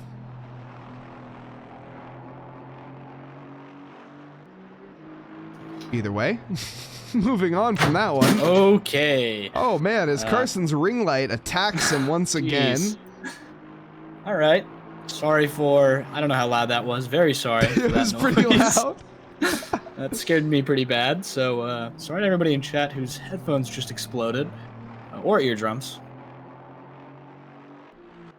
Needs to find a little bit better of a securing device for the cheap ring lights. It was duct taped, so I don't. The How duct did tape it is still fail? there now. I don't know. It's The duct duct tape tape. is there now. How did it fail? I thought duct tape was impossible to fail. It is really old duct tape, so. I'm known for my very jank setup. It's my trademark. It's why I did not get into the quali at all until about 10 minutes left. I was quali banned either way, but Naughty. the jank setup. Yeah, if you want to see Carson's setup, you can head on over to the Rig and Rig info. I think he posted it the other day. As what did many other people. Post their rig and their setup, the progress of making their sim rigs and whatnot. Super cool to see. Brad Sievers making his own 2x4 rig, but it's not just a 2x4 rig. It's actually a nice 2x4 rig. Let's be real, all 2x4 rigs are nice. Ain't nothing wrong with a 2x4 rig. Yeah, I think I might be going down that path soon. I'm very tired of sitting at my desk with my ring light falling on me like a guillotine, but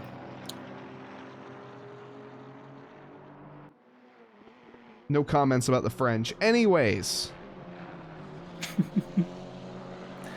Speaking of, well, not the French, but James Pierre Reid, the Australian driver in the Austrian machinery.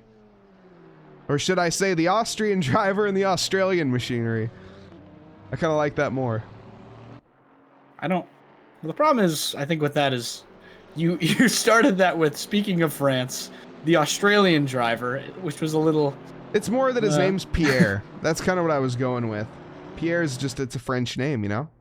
Yeah, that's fair, but it's not his first name, so not that French. It's neither here nor there. He's on his hot lap in the lawnmower that is the KTM. My personal favorite tonight. I love the KTM. I love lawn mowing. In the GT4 series, it is an absolutely respectable cause. And him and nobody else is running it tonight. Just Jason Pierre Reed.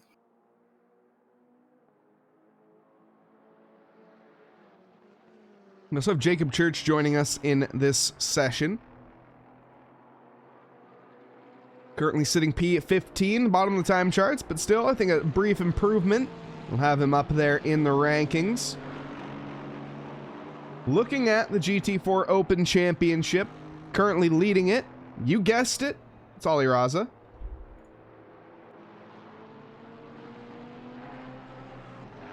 Behind that will be JP Reed, the man that we were just looking at, the Australian. He is at 316 points, and Dan Brace, 298, respectively. Does Ollie have a quali ban? I didn't mean for that to rhyme, but He might not be. I think he's just starting from the back. all right. That'd be my guess.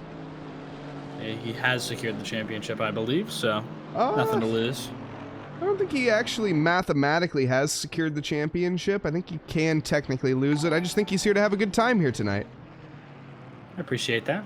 This is always a good time and intended for a good time as well as the competitive factor, but if you're not having fun, come on. I understand actually not having fun, but I don't.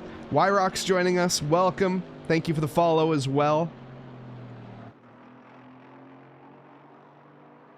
Man, SimGrid popping up loads of notifications for no reason.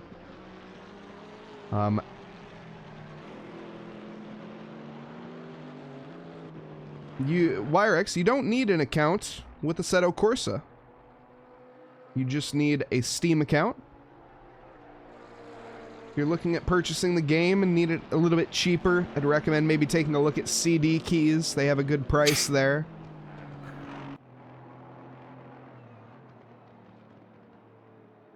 DLCs also good to get from there too. 100%.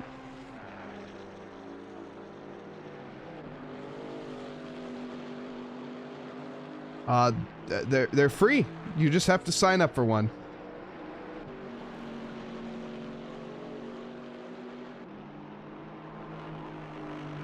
The DLCs, the deals, they're also there. Like I say, CD Keys is your best bet for obtaining a nice discount on the ACC content. We should have a series where people without the DLC, first place in the championship gets all the DLC. All right, Carson. Who's this driver that we have here tonight? Oh man, I'm locking in. I'm consulting the eyeballs. I'm consulting my team. I really don't want to botch the name. I really don't want to. It's Team Grilled Cheese.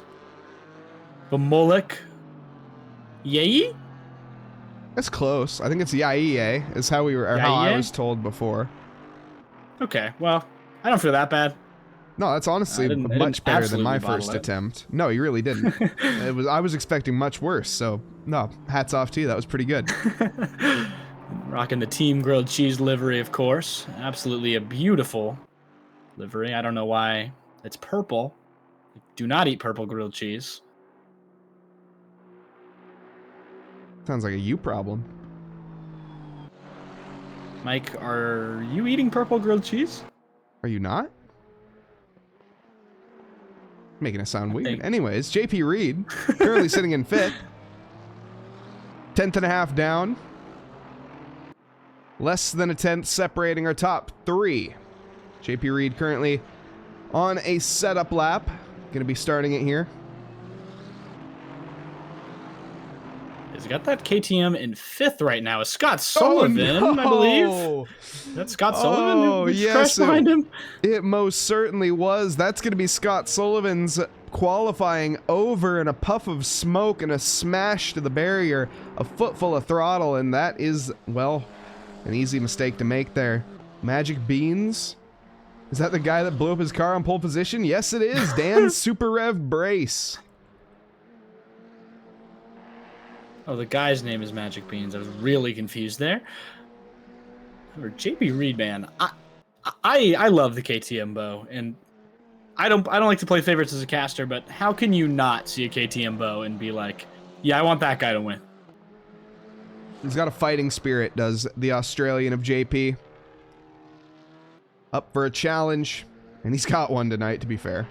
45 minutes of driving this thing is not an easy feat. Magic Bean subscribing with Prime. Thank you so much for that Prime sub. Using that money, of course, anyone that doesn't know, if you do have Amazon Prime, you get 1 free Prime sub that can go to any Twitch streamer. Thank you for choosing us. And if you don't use your Prime sub, that money goes straight into the pocket of Jeff Bezos. And let's be real, nobody wants that.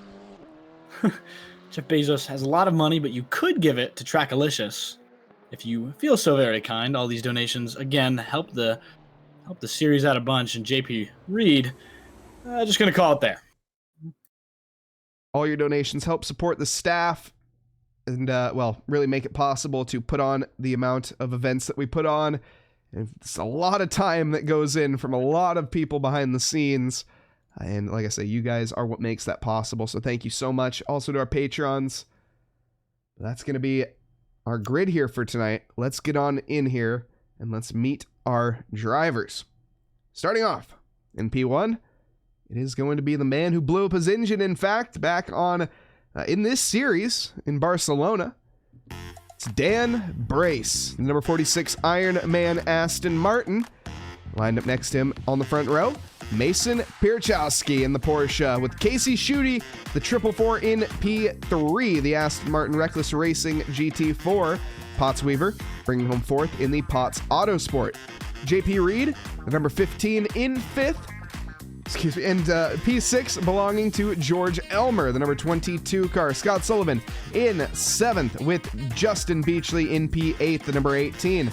Vamolek Yaiye in 9th, and rounding out our top 10, it is going to be the BBC Planet Earth 3 of John Hawley, the 410. Aaron Miller, 11th quickest, with Jeff Franks and the Love Wins in P12. Jan Rodricks, 13 in the 133. And Professor Chronotis, phasing in and out of existence in 14th maybe. Reggie King, 15th in the 111, with Milo Stansky in 16th in the 411. Behind him, Tanner Masters in the number 72. Jacob Church will be giving him company in P18, row 9, with Ollie Raza rounding out the back of the grid, going for the last to first challenge in the number 30, Canada Racing AMG. The grid here, 2.5 miles ahead of them for their outlap, track founded back in 1931. The current layout from 2010. 12 corners, 5 to the left, 7 to the right, and this is the final race of the championship. Decides it all. Yeah, this is a very flowy track in the beginning. Sector 2, 1, and 2. You start off at the Wheatcroft Straight, which is where the start line finish is. Then go to Redgate Hollywood, which is a set of slower, but they get faster turns. And then you go to the Old Hairpin, which is really not a hairpin at all. You take it in 3rd gear in a GT4 car. Then you head up to Starkey's Bridge, Schwartz Curve, McLean's. All these corners are done extremely fast. Then you get to Cop Ice, and then suddenly from there, you go into the very fast Fogarty S's. Then the Melbourne hairpin, followed by Goodhards. And that section is extremely technical, extremely hard. A lot of different cars excel specifically right there. And that's where they make up a lot of time on these other cars like the AMG and such. That is kind of the great equalizer of this track that makes it so much more balanced towards other cars and different towards other cars. And it's a super interesting track that I absolutely love to watch. Absolutely. And the cars here now beginning their outlap. We have 19 on the cars, or 19 cars on the field here to finish out our GT4 Open Championship. You got Cody Blanton cheering on Casey Schutte to go and get that P6. Currently in P3. He's double where he would rightfully be.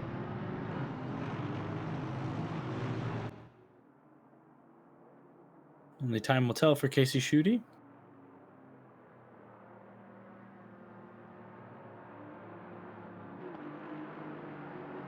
Once again, thank you everybody for joining us here tonight.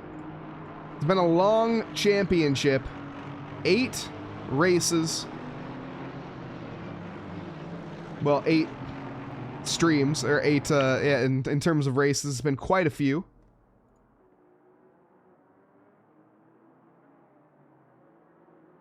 But here in Donington tonight, we settle the final race. Series has been super entertaining so far. Current championship standings have Ali Raza at the top. I'm not sure you have the championship standings on standby, but no, not for viewers to display, or not for viewers to see. I was lazy. I'll be honest. No, I totally understand. Let's be honest. We're all lazy at times.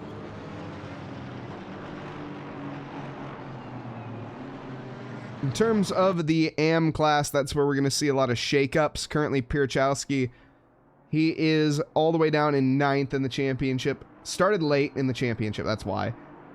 Missed 4 rounds in total. Up at the front, it is Reggie King. The king, so far, of the red plates. Question is he able to keep it up? Aaron Miller with a good finish here tonight. And if Reggie, I think, is where he's at, I think Aaron Miller will be crowned the winner of the championship.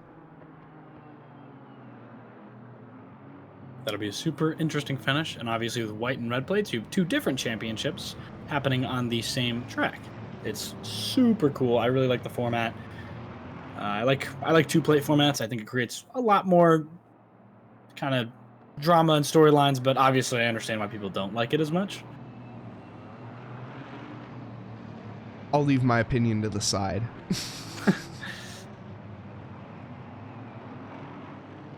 As we have it, the drivers now come around the final corner. Dan Brace on pole position in the number 46, Mason Pierchowski in second. I'm Mike Nause in the booth. Joining with me tonight is Carson Cass as we approach the line. And we'll be going green, green, green now, heading down towards red gate. Dan Brace immediately going to be closing that gap off to Mason behind. No chance indeed. Casey Schutte to the inside of Mason Pierchowski, though. Battling alongside of it, gonna get a good launch here, heading up towards the S's, into the Starkey's Bridge. It's a straight up race all the way. JP Reed also gaining that position onto Potts Weaver. Potts falling backwards at the beginning of this race. Casey, he's firmly by. Casey reinforcing that second place position now, as around them, behind them, there is a ton of contact through the beginning sections. Nobody completely wrecked, but a lot of off track and a lot of clutter here as we get into this section. The grilled cheese car threatened by Scott Sullivan. Scott, we saw take the Bullard out ruthlessly. No thoughts whatsoever for the Bullards family. Regardless, he's going to be looking ahead here to the likes of Yaye. Scott, though, settling in quickly, I think. It's going to be pretty crucial as I say that, side by side from all the drivers behind. And it looks like Jeff Franks, Jan Rodrigues have contact. I'm not sure if Chrono phasing in and out had anything to do with that, but it definitely didn't help the situation. It's a bit of confusion in the back here. Connectivity issues combined with too wide through that section is not a very good recipe, and cooked up something disastrous on lap 1. That is a rough start for both of those guys. And Aaron Miller up a position from where he started, currently sitting in 4th in the red plates, 10th overall. Scott Sullivan side by side again with Yaye. Tries to take the outside line. We've seen this one in the previous rookie championship, and we saw that these outside lines are very tricky to make work. You're gonna have to go for the switchback and take the inside at some point. Well, the issue is the inside always turns to the out on exit, as that's just the nature of this track. Yeah, Yeah, Scott just absolutely got that orange bullard. That is, I feel like he turned into it intentionally. But he's going to have a run here into this section. Going to try and make it work down the inside. Shifts down towards that inside. Sullivan won't make it stick. He's stuck on the inside. The outside line is faster. Now he's under threat from Beachley.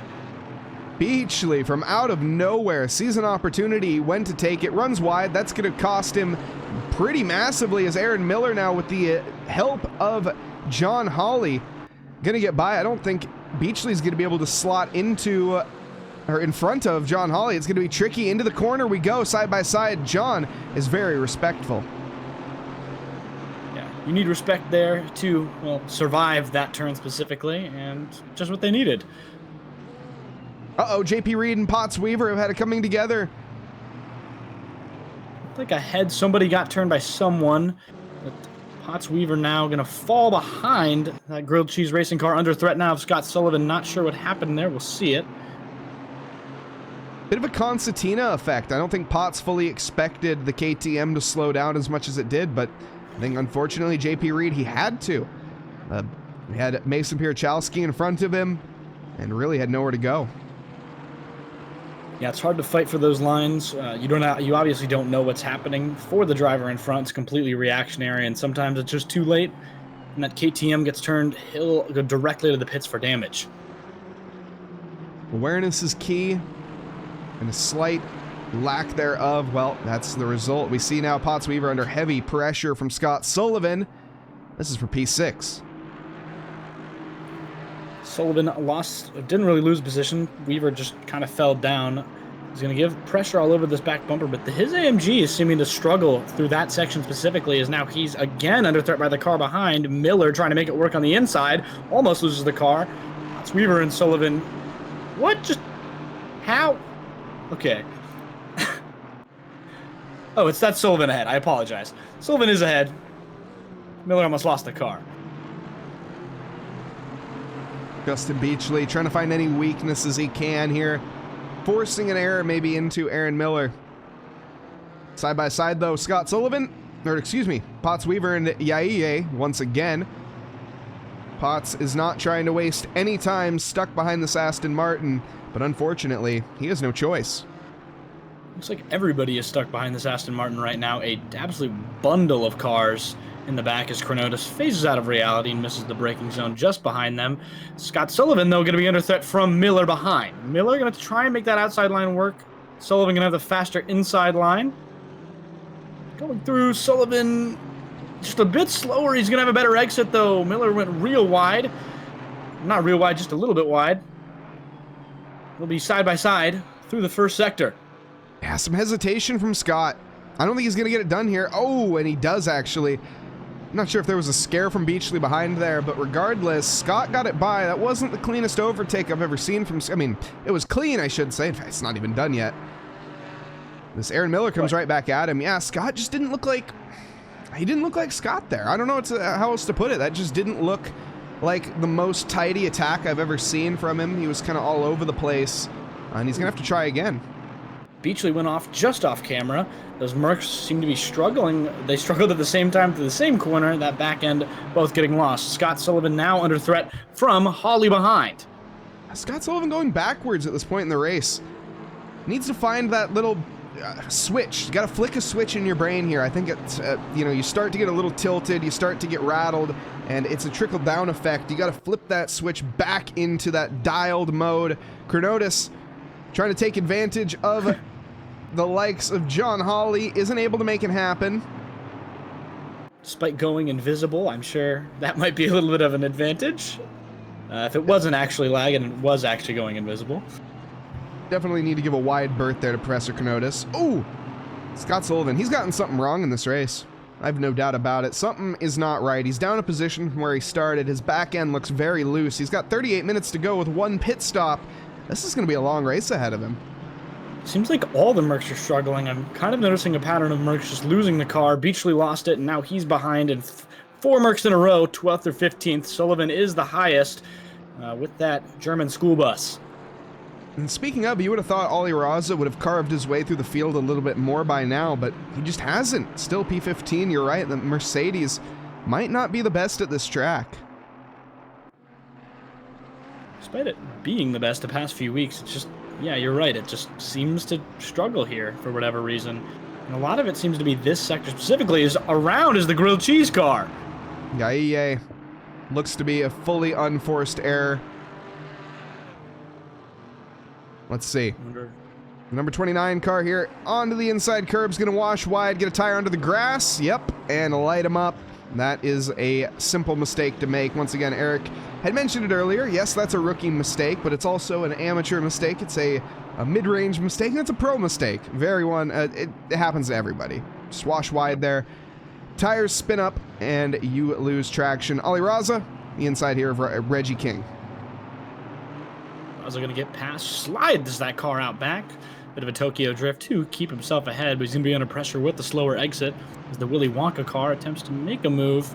Not really the turn, and he'll stay ahead, but as you mentioned, yeah, one tire goes off, and it's just disaster from there. Not much they could do about that. And we have an update. Robo Awesome saying that race one and the rookies, Scott had some tire trouble, and yeah, possibly losing in pressure in the rears, as we see there. Unfortunately, the pressure has gotten to Jeff Franks. He's gone off track, loses 4 positions in the stretch of 1 corner. I think Jeff there was trying to avoid an accident and went a little bit too wide, jerked the steering wheel just a bit too left.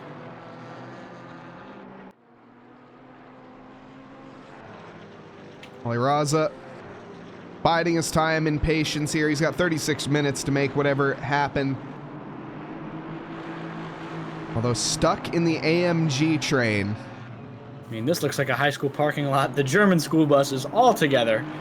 They could help each other here by not fighting as much, because the car is obviously struggling for what seems like most of them. Is Sunset Racing, the Sunset Racing League. Thank you for the raid, the Party of 8. Absolutely. Thank you very much, Sunset Racing League.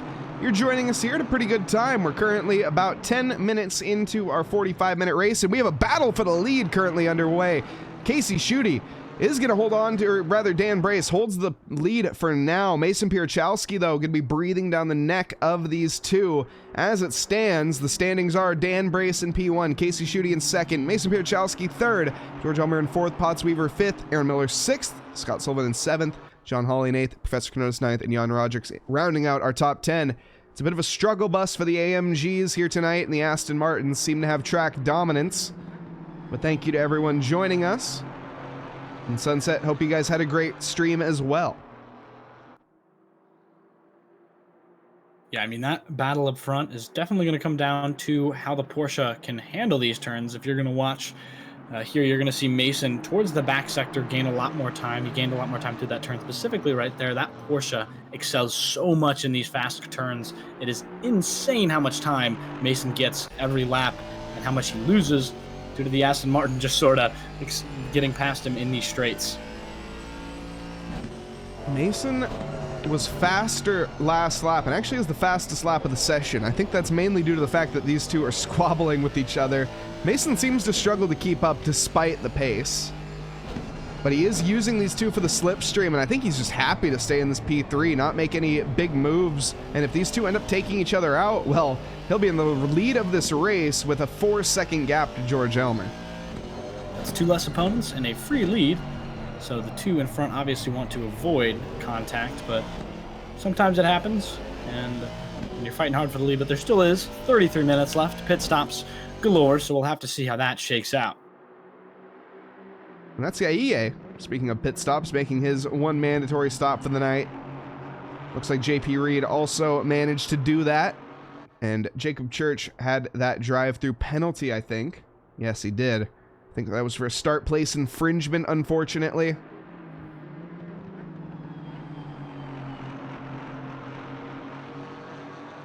Battle rages on, though, for P1.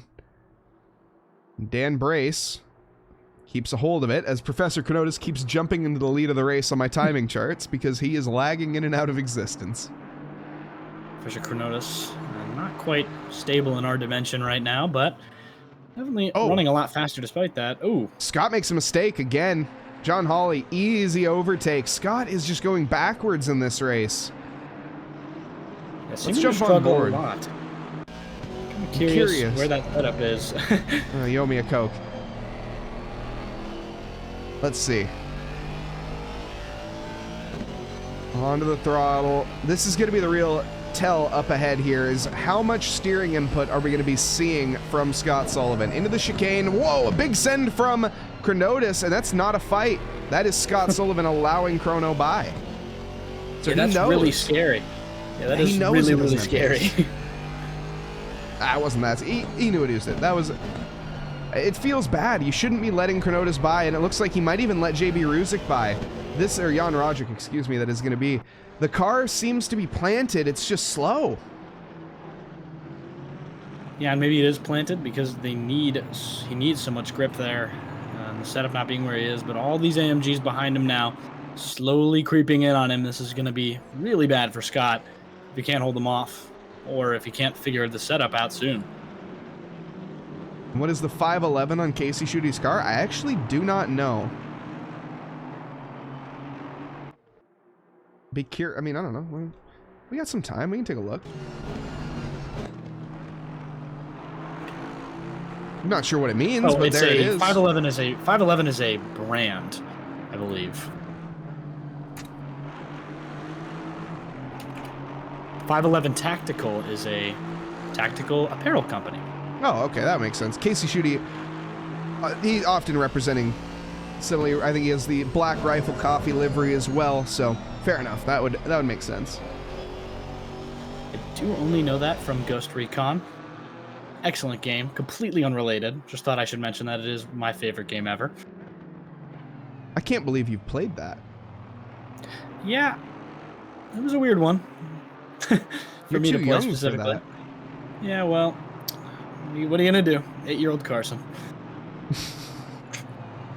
Let's see here. Ollie Raza makes an easy overtake happen. That is once again Scott Sullivan not battling. It's also Ollie Raza, so fair play. That one I don't fault Scott Sullivan for as much as the Chronotis one. George Elmer has decided that he wants to pit here at the 30-minute mark, 30 and change mark. Chrono is teleporting a lot. That is true. That internet connection is absolutely terrifying. I really hope that Moose can put that router back together in time, and maybe he'll stop teleporting. You know, last time I checked, Moose are not necessarily the best tech support, though you never know. Living out in the middle of the Canadian wilderness can be a struggle sometimes. Side by side, though, goes Jan Roderick and Scott Sullivan. And again, Scott, he's got no heart tonight. He's got no fight in him. Absolutely super slow through the old hairpin. Both those drivers just pedal to the metal, blistering pace compared to Scott through that section. He's fighting a lot. Not fighting a lot, rather, just trying to fight with his pace more than anything. Come on, Scott. It's not about the size of the dog in the fight. It's the size of the fight and the dog. You got to be able to participate. You got to keep your head high. Scott, of course, is an absolutely wonderful member of this community. Helps all the rookies out learning the tracks. And unfortunate, he doesn't have as much pace tonight as Ali Raza. Going to take this right side around Chronotis. I'd be a little concerned. That car is half in reality, half in the Canadian wilderness. Oh, goodness. Oh, goodness. What? I'm not even looking at Chrono and it's lagging me. That's how bad it is. Scott Ollie to take the pits there. You saw him back there. Ollie needs to communicate. I think they're in the same Discord as each other, and Ollie does not want to make a send onto Chrono. I think for a good reason. You can see how much distance he's giving him. That's, well, simply because I don't think anybody, even Chrono, knows where he exactly is on track right now. Yeah, if Chrono is doing this, by the way, while his screen is rubber banding, that is really, really impressive, first off. But, I don't know, he's got a lot of pace for not existing for part of the track. I've never seen a car lag as much and not disconnect. This is going to be an easy overtake. Ollie Raza gets the opportunity. Chrono makes a mistake out onto the grass. It seems his internet's somewhat stabilized. I mean, every now and then it seems to be good, but there it goes again. As I say it.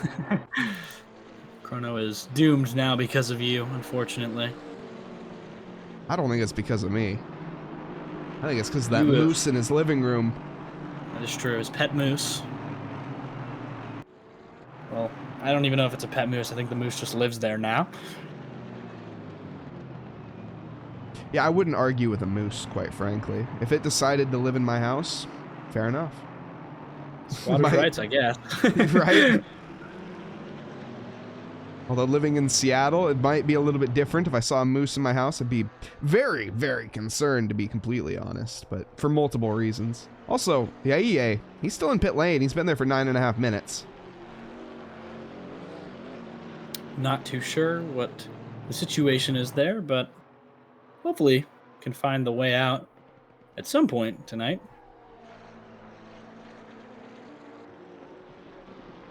What are your thoughts on who does... Oh, that's me. Yep. Lettuce is, in fact, rabbit food and does not belong on burgers. That is for sure. Whoever considered putting lettuce on burgers in the first place, once again, just... I don't know what they were thinking, but, you know, it's, you know, is what it is. Yeah, Merc of King there. It looked like a rabbit. Tons of grass for them. Missed a turn, I believe. But, bit unfortunate there. I believe lettuce belongs on burgers. All right, rather, I don't think it belongs, but then there's nothing wrong with it, as Holly is hawking down Miller in 5th right now. Well, there definitely is something wrong with it, and there's something wrong with you if you like it. Okay, I said it. I said it, chat. I said it. I do like mayo on my burgers because that's what I understand is. Yeah. Wow, Franks, what an exit there. Just gonna go side by side now into this hairpin. Franks on the inside against the AMG, gonna let him go by. Doesn't want to get into an accident here. He's gonna get a better run out if he can.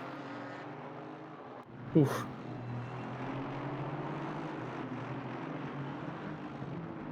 Vadik, preach, brother. Preach. John Hawley got by Aaron Miller, by the way, when we were watching that battle. 2 battles unfolding at the same time. One involving 3 cars. Jeff Franks, he is coming to pit lane. We just missed it, but Miller, Hawley just overtook him. Oh. JP Reed, self-inflicted error. Once again, I think this is going to be a repeat of exactly what we saw earlier. In a different location, though. Yeah, Shooty was struggling there in quali, crashed there twice. Hasn't crashed there, obviously, in race, but that's just a rough section. It's the fastest lines to go on the outside, touch the wheel into the grass, and you don't have control of your car anymore. And it is up to Donington to let you know where that car is.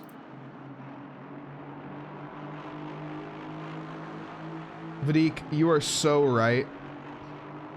I do hate tomatoes. That is one thing I will die on. Oh, Casey Shooty's in the lead. Dan Brace just got overtaken. Dan made a mistake. What happened here? We're going to go back. This is the replay. Dan, you can already see washed wide, and that is an easy overtake for Casey Shooty, or is it? Yeah, it is. Nicely done. As Brace immediately opts to go to the pits after that mistake. He will hit the pits, and it'll move Mason up to 2nd.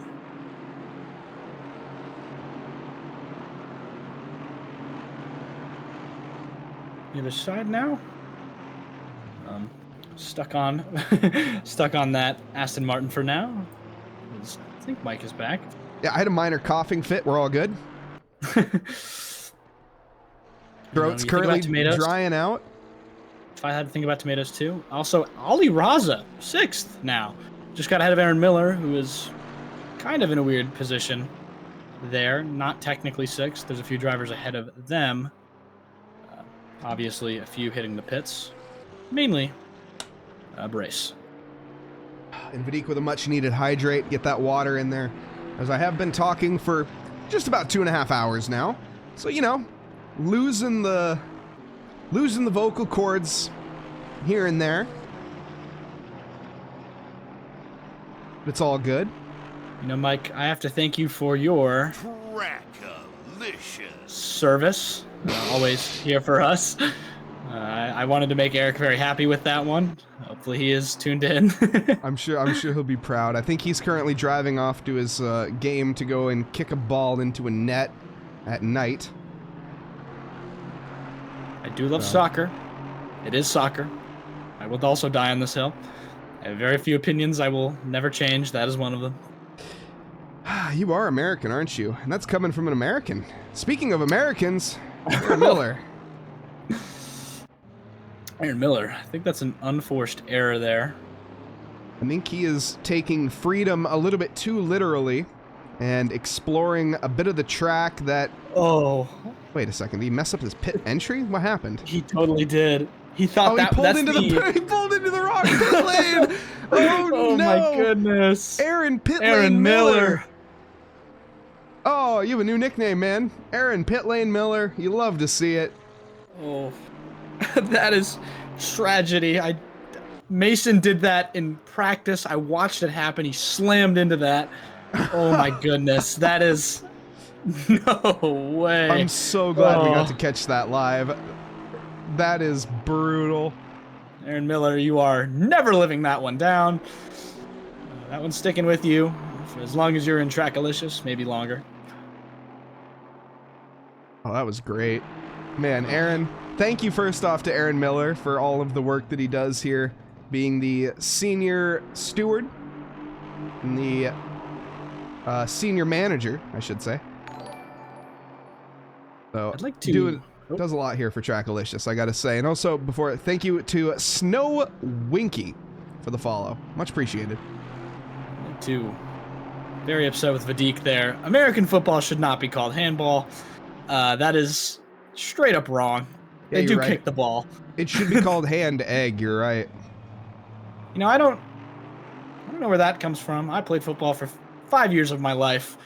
To call it handball is truly a sad sport because handball is its own amazing sport. Yeah, that's why it should be called hand egg. You can't replace handball with the inferior gamers. Okay, as I make all of the American viewers hate me, I am definitely an exception. I'm not the norm, chat. Let's just be real here. I don't like American football, so.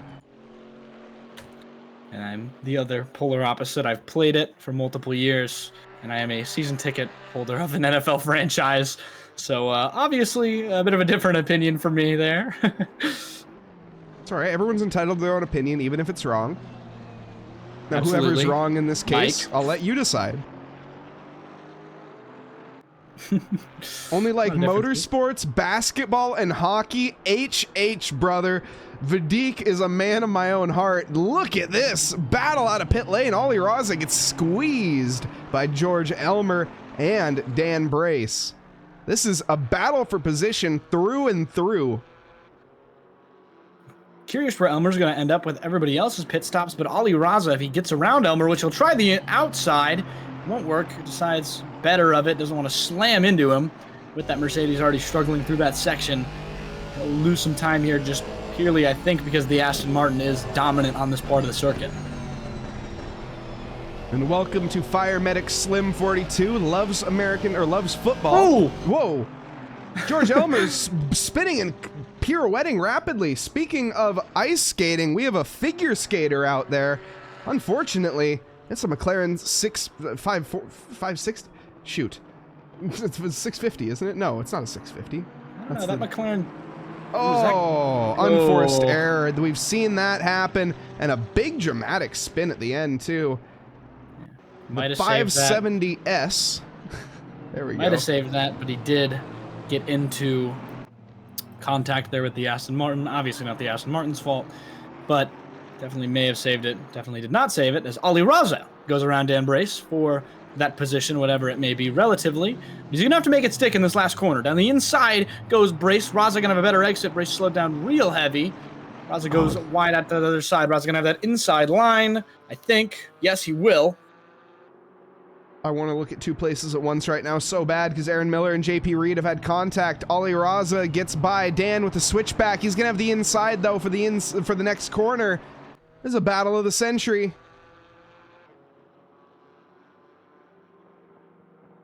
Raza's going to have a harder line there, but he's going to get past into the old hairpin. That should be that move sticking. Yes, it is, but is it done yet? But, no, Vadik, wrong Washington. They're not even called that anymore. Yes, they are not. They're the Washington football team, and now they're Yeah. the Washington Commanders, and they're going to change their name Warriors. again in the next 2 years. I thought Did they they were just change it Warriors. again? They may have just changed it again. They are supposed to change it again, but it is the Commanders right now. Okay, well then it might be the Warriors coming up then. But yeah, the Warriors are the other Washington on the polar opposite side of the country. The Seahawks are my local team. Yeah, it is still the Commanders, unless something happened today and they signed somebody else. So NFL free agency started today. Then Google must be counting their future name. They have not announced an official name. I think you're thinking of the Golden State Warriors. Oh, Is the only guess I would think. I mean, that's basketball, but that's the only other team named the Warriors in a professional sport. Huh. All right, well, Google doing Google things.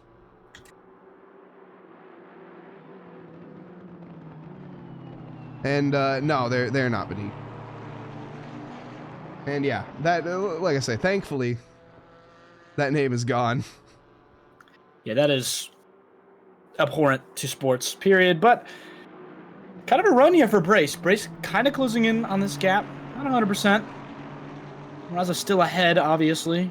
Going a bit faster, but Raza has a slower section 1 overall pace. So Brace wouldn't be surprised to see him get around, but Raza is one heck of a driver, so we'll have to see. Raza needs to focus also on the track ahead, as he has said multiple times. Mason Pierchowski's 12 seconds up the road. Now, obviously, this is a last to first challenge for Ollie Raza. He did start in P last. Keep that in mind. Does Montana, Idaho, or Iowa have a team? I think Iowa has a team, don't they? Nope. There is not a professional team, not even a professional sports team in any of those states, unfortunately. Yeah, fair enough. Might get an MLB team. There's a ownership group trying. I know they have the Cornhuskers in for the college team. Or is that Iowa? That's Nebraska. That's Nebraska. You know, all those Midwest states are pretty much the same, so... I mean, I live there. Yeah, they're the Hawkeyes, though, in Iowa. Notice getting around Beachley there, I believe.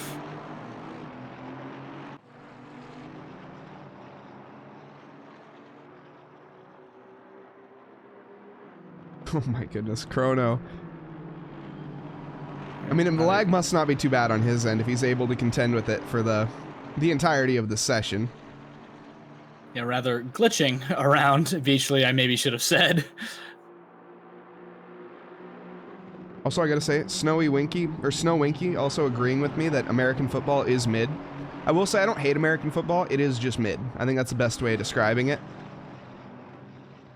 I totally respect that. I do like hockey and basketball the most. But, yeah, obviously personal opinions go everywhere. I have personal preference to football because I broke my shins doing it. A lot of love for that sport. As on the outside... Brace. Down the inside goes Dan Brace. Wrong turn. I was in the wrong turn in my head. Ooh. Oh, Potts Weaver has a go. Weaving every which way. None of the drivers able to agree who gets what piece of tarmac, but at the end of the day, nothing happens. Yeah, we were weaving there. He had a way better exit. I was unintentional. Then Brace. Brace had a really surprisingly slow exit out of there, and now he's going to have to work on defending that position, and Raza might have a chance to get away from the ever-present Aston Martin behind. He's going to need to. I think Dan has the pace here, but we'll see. Ollie Raza didn't take tires at the pit stop phase. Dan Brace, he did. Now, all drivers have made their pit stops at this point. So it's going to be a flat-out race to the end for everybody. Forgive me if I'm wrong. This is just one 45-minute race, Yes. correct? This was the format? Okay. Oh, A lot of goodness, formats here. yes. I was a little concerned, but ooh, real close to that back bumper. The Aston Martin is going to get not a better exit because Ali Raza is just going to keep it parked there.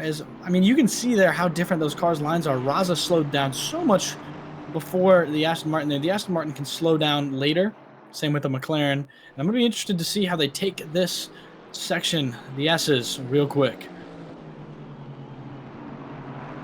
Into Fogarty. Dan Brace is loose, and Potts Weaver says, thank you very much. That's a free position for him. Potts, though, takes a very aggressive line into the next corner, which I think is going to leave him vulnerable for the final one. No, he gets a good enough exit.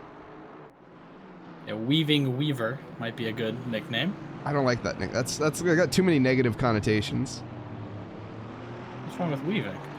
What's wrong with weaving? Sometimes you gotta weave. Sometimes you don't gotta weave, like under braking. Sometimes you're making a basket and you're weaving.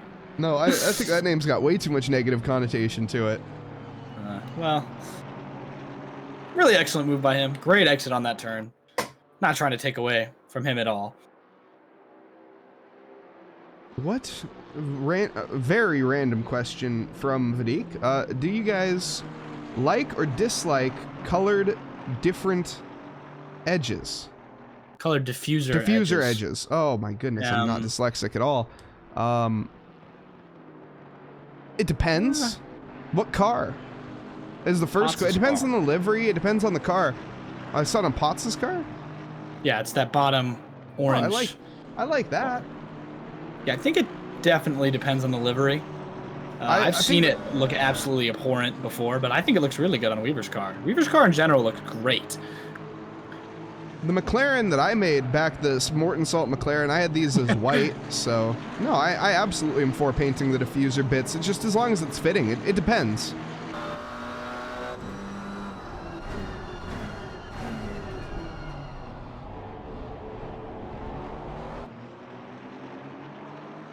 Obviously, we are paint livery connoisseurs in this booth. That is part of our job. Hey, you know, everyone's got their own opinions again, even if they're wrong. Yeah, well, we are paid. Not paid. We are. You were not paid. We are here. We are contributing. I don't know how to say it other than we are here to have opinions a lot of the time.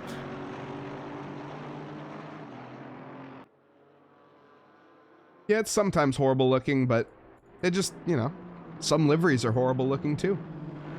I would know a thing or two. I suck at making liveries. I finally have made some good ones. You got to make liveries to get good at making liveries, so. Yeah, practice makes perfect. Practice your pit entries, practice your livery making, and practice the track you're racing on, as all of those lead to success in those things. And George Elmer, he might need to practice on, not getting so much damage on the front end, and Jacob Church, he needs to practice on keeping it between the mayo and the mustard. He got a drive-through penalty on this lap. Yeah, well, you know what I'm going to say about penalties? We had 0 pit entry penalties at all today, and I mean, George Elmer, I think, is the one, no, Miller, I believe, is the one that really tried to get into pit lane, and I don't even, not a penalty, but he smashed into a wall, obviously. One pit lane error, incorrect pit lane usage. That is why you practice your pit entries. That very reason there. Fire Medic Slim says that they made a couple liveries for Forza, never an ACC. Looking forward to giving it a go. If you do have any questions or need any advice, do head on over to the Trackalicious Discord in the liveries and paints channel. Liveries and something? It's just liveries now. Might just be liveries, yeah, you're right. But yeah, head on over to there. There's so many geniuses that make some incredible liveries, and they have some really good tips to help you make liveries, and even will maybe help you out a little bit if you need it. And yes, it is just called liveries now. Yeah, I mean, it's wonderful. It's how I kind of got my start. Is I met someone through there, Reg K, helped me make mine. Now I'm customizing it. He basically gave me a really nice template, and my commission to him was supporting the community. So I gifted 5 subs. So that's a weird way to pay a commission. But speaking of amazing, is that really what he asked for? Yeah, this is the man himself, Reggie King. Yeah, I know. That's why I said speaking Oh, okay. of amazing Perfect. liveries. Perfect. I thought you could have had a better segue than that. That's I all would right. say It is an making amazing livery. liveries. Yeah. Look at this. Look, it is a brilliant piece of machinery, the Wonka livery. Got a golden ticket. Unfortunately, not a golden ticket to the podium this time, but still. Looking to get the top 12, or looking to get the top 10 here, potentially, but 7.5 minutes to go. It'll be quite the ask. Yeah, that movie, the main actor I know, he had this weird quote about racing. I don't know why I remember that, but I saw it today. Johnny I'll Depp? remember it one day. Not Johnny Depp, the dude playing I don't know. The younger dude who's featured in that film. I have no idea what his name is. Fire Medic Slim 42 dropping a Prime sub as well. Thank you so much for your support, Fire Medic. Welcome to the community. We appreciate you loads, brother. Or sister. Thank you.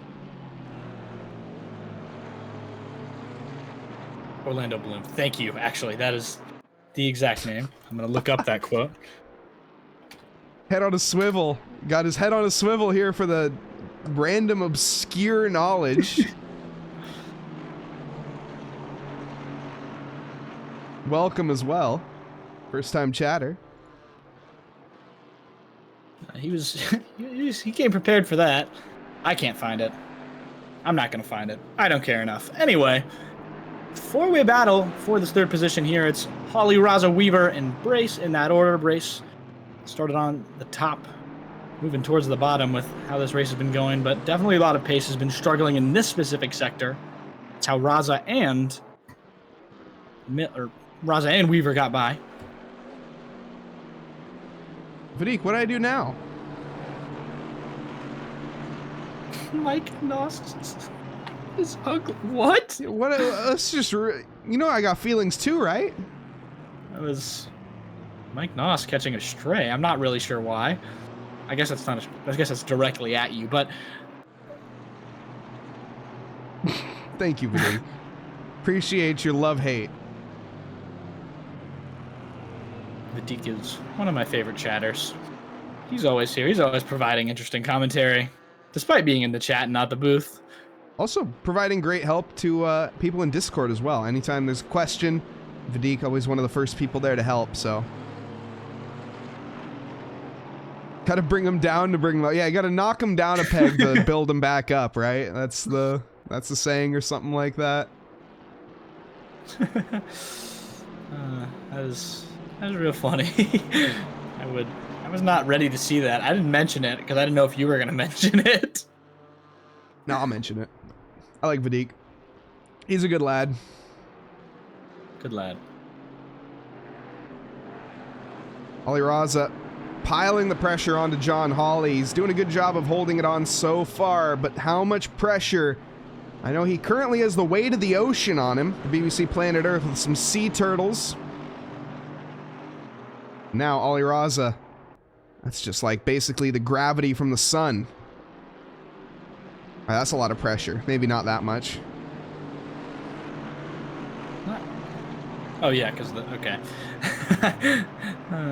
I get it now, and that is kind of a sandwich up front, all fighting for that P3 position. All this for a podium position is Church in front. Church 2 drive-through penalties today. He's a back marker. Just gonna park the car to let him go by. Yeah, unlucky day there for Jacob. He'll get him in the next one.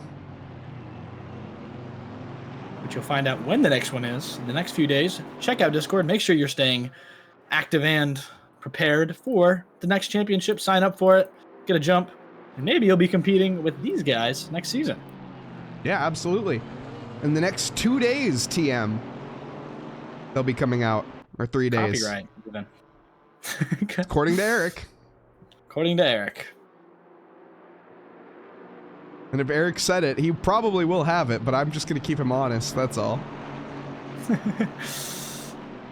Eric from TRACKILICIOUS. What an absolute legend. Does so much for this community. I should have probably used the soundboard because I was talking about Eric, but I did not. Yeah. We got enough buttons to press. That's mainly my issue with the soundboard. So I'm over here pressing about 50,000 buttons. I don't need more. Pressing like 3, so I've got room. Mike Nause carrying these broadcasts as always. My absolute goat. Thank you. Been a great season, I gotta say. This entire season, GT4 Rookies, GT4 Opens, it's an absolutely grueling experience from the booth. I'll just be completely honest in terms of time invested. It's been tough, but we're here. We've made it to the end. Potts Weaver's down the inside and almost into the side of Ali Raza. Yeah, it'll be an interesting exit there. Weaver should get a faster exit than Raza on the left side now. He's going to have a chance. It's a difficult line to make work. Doesn't go around. Everyone will remain in their positions as they hit the straightaway. And, well, I wouldn't say we've made it all the way. I kind of appeared 2 weeks ago out of thin air and jumped in the booth. So kudos to you. I'll make it to the next season and do the whole thing, but you've been here the whole time. Has been, like I said, 8 rounds. It's not the whole story. Of course, we've had 3 races per round. Been a great championship. Carson Spawn did. He did. Like, honestly. I do that. Raza now under pressure from Weaver behind. Weaver looks like he's overdriving a little bit here. Needs to be careful. He's feeling the pressure from Dan Brace. That's the real problem at the moment. Dan is putting a wrench into the equation, and John Hawley is being a bottleneck right now that is stopping Ali Raza. This is so painful for Ali. And with 1 minute and 30 seconds, Ollie's going to have to come up with something here as Brace went around. Now Weaver goes around, reclaims that position. Now it's more of 2 separate battles for P3 and P5 individually. Weaver lost a lot of time battling Brace there, and Brace didn't get a position, and now even farther behind from another position, but going to just try and get P5 there as ahead. Looks like Raza is going to make maybe an inside move as, very strong defense on the inside from Hawley. John took that chicane a little bit too deep, got unsettled. We heard the gravel get kicked up. Ali Raza had a great exit, allowing him to get alongside there, but not enough. 1 lap to decide it. This will be it, and that's a really tough turn. That's a good job by Hawley, knowing that it is kind of hard to overtake in any way, shape, or form Ali Raza there. But Raza going to basically be playing catch-up here, and then he's going to try and make a move towards the end. He's been faster through the sector, no doubt. So we'll just kind of have to see where it ends up. Heading through the S's again towards Starkey's Bridge. And Vadik, I am not sure. That's a question for Ali. I think it might just be a plaid livery. I don't know. That's truly Canadian, honestly. Ali goes deep, almost into the back bumper there. That is knowing how long your car is. Very, very tight margins. Yeah, Hawley there much slower than Raza. I'm not sure he went even fully deep. He's been kind of slowing down on the curbs. It's been forcing Raza to park. This is going to be the final lap. As we see it here, Shooty about to win this race towards the front, entering the final turn now. A name that we have not mentioned too much this session, the 444 not car. to cut you off. Off went Hawley. Raza going to have that left side. It's going to be a drag race to the hairpin. Raza going to beat him there. You're going to take an aggressive defensive line through that right side, and that should be P3 for Raza. Mason Pierchowski comes home in second, and Ali Raza able to take it on the last lap in the final sector. John Hawley, he's going to be a bit disappointed, but still a good fight. Valiant effort all the way to the end. The weave from Ali, and is he going to do a 360? I think he may, but there's a few cars around him, so it's going to be tricky. Terrible.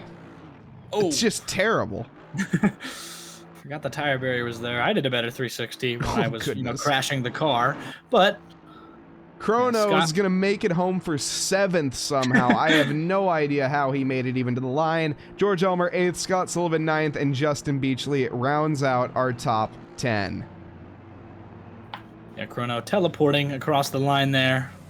Really rough race from his internet, but not a rough race from Chrono himself. Shoot a donuts for the final race of the season. Also, Elmer doing donuts with him. Might as well. They're not going to need these cars anymore. The season's done. The engines are done. Have a little bit of fun with them. But that'll do it. As we head back to the booth here. Welcome back, everybody. Casey Shooty, Mason Pierchowski, Ali Raza. Those are your top 3 finishers. Ollie taking the championship, another one to his name. That's just ridiculous. I think he's up to 8 now. I think it's 9. 9, it's something. I think it's 8.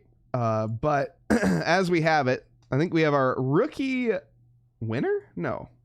Where did Scott finish? So this is part of the reason I don't like red plates. Is I just don't know because our timing sheets don't display them. Regardless, let's find out. Let's pull down Scott here and get started. Carson, why don't you kick it off here? Scott Sullivan joining us. Scott, really excellent season. I'm going to focus a little bit more on the race. I just want to acknowledge that you had an amazing season. But where was the car at throughout that kind of section? The car was everywhere but on track, it felt like tonight. I lost all race pace I had from practice. I don't know what was going on. But it was still I had great battles throughout the track. Had a lot of fun, all the races tonight. So it was a good time. But I am wiped. Yeah, that'll happen. And really excellent season from you in the rookie series, in the open series. I kind of want to talk about your practice schedule because I heard partly about that from Mike. Give us a little bit of a rundown on that because that's pretty intense. Yeah, so I have a guaranteed 2 nights a week that I set aside to practice, Monday and Thursdays at this moment. And I try to work in at least 2 hours of practice during those nights. And then outside of that, I kind of work in 3 to 5 hours more throughout the week if I can, depending on my other schedule. And it's really a lot trying to improve my skills, things like trail braking, which I'm still struggling at, as well as getting familiarity with these tracks, because, it can be seasons between the times we're at Donington. We haven't been at in like 6 months or something for the rookies, so it took a while to get back up to speed here. Yeah, well, you absolutely had amazing improvement, just like Vadik said in chat. Absolutely amazing job. Practice obviously goes into that. And Mike, do you have anything? No, I mean, other than like you said, Scott, in terms of this race in particular, it seemed like you were going backwards at one point and the confidence just left you. I hate to see that. I felt like you had a bit more fight in you. I did. I had to pit early because 3 of my tires were under pressure. I lost so much pressure on them. And I had to go ahead and make an adjustment and get out there on fresh tires pretty early. And I was starting to claw my way back up after the pit stop. But yeah, the start of the race was just rough for me. Yeah, unfortunate. But also, congratulations on your finish. Congratulations on your season, all in all. Is there anyone you'd like to thank before we move on here tonight?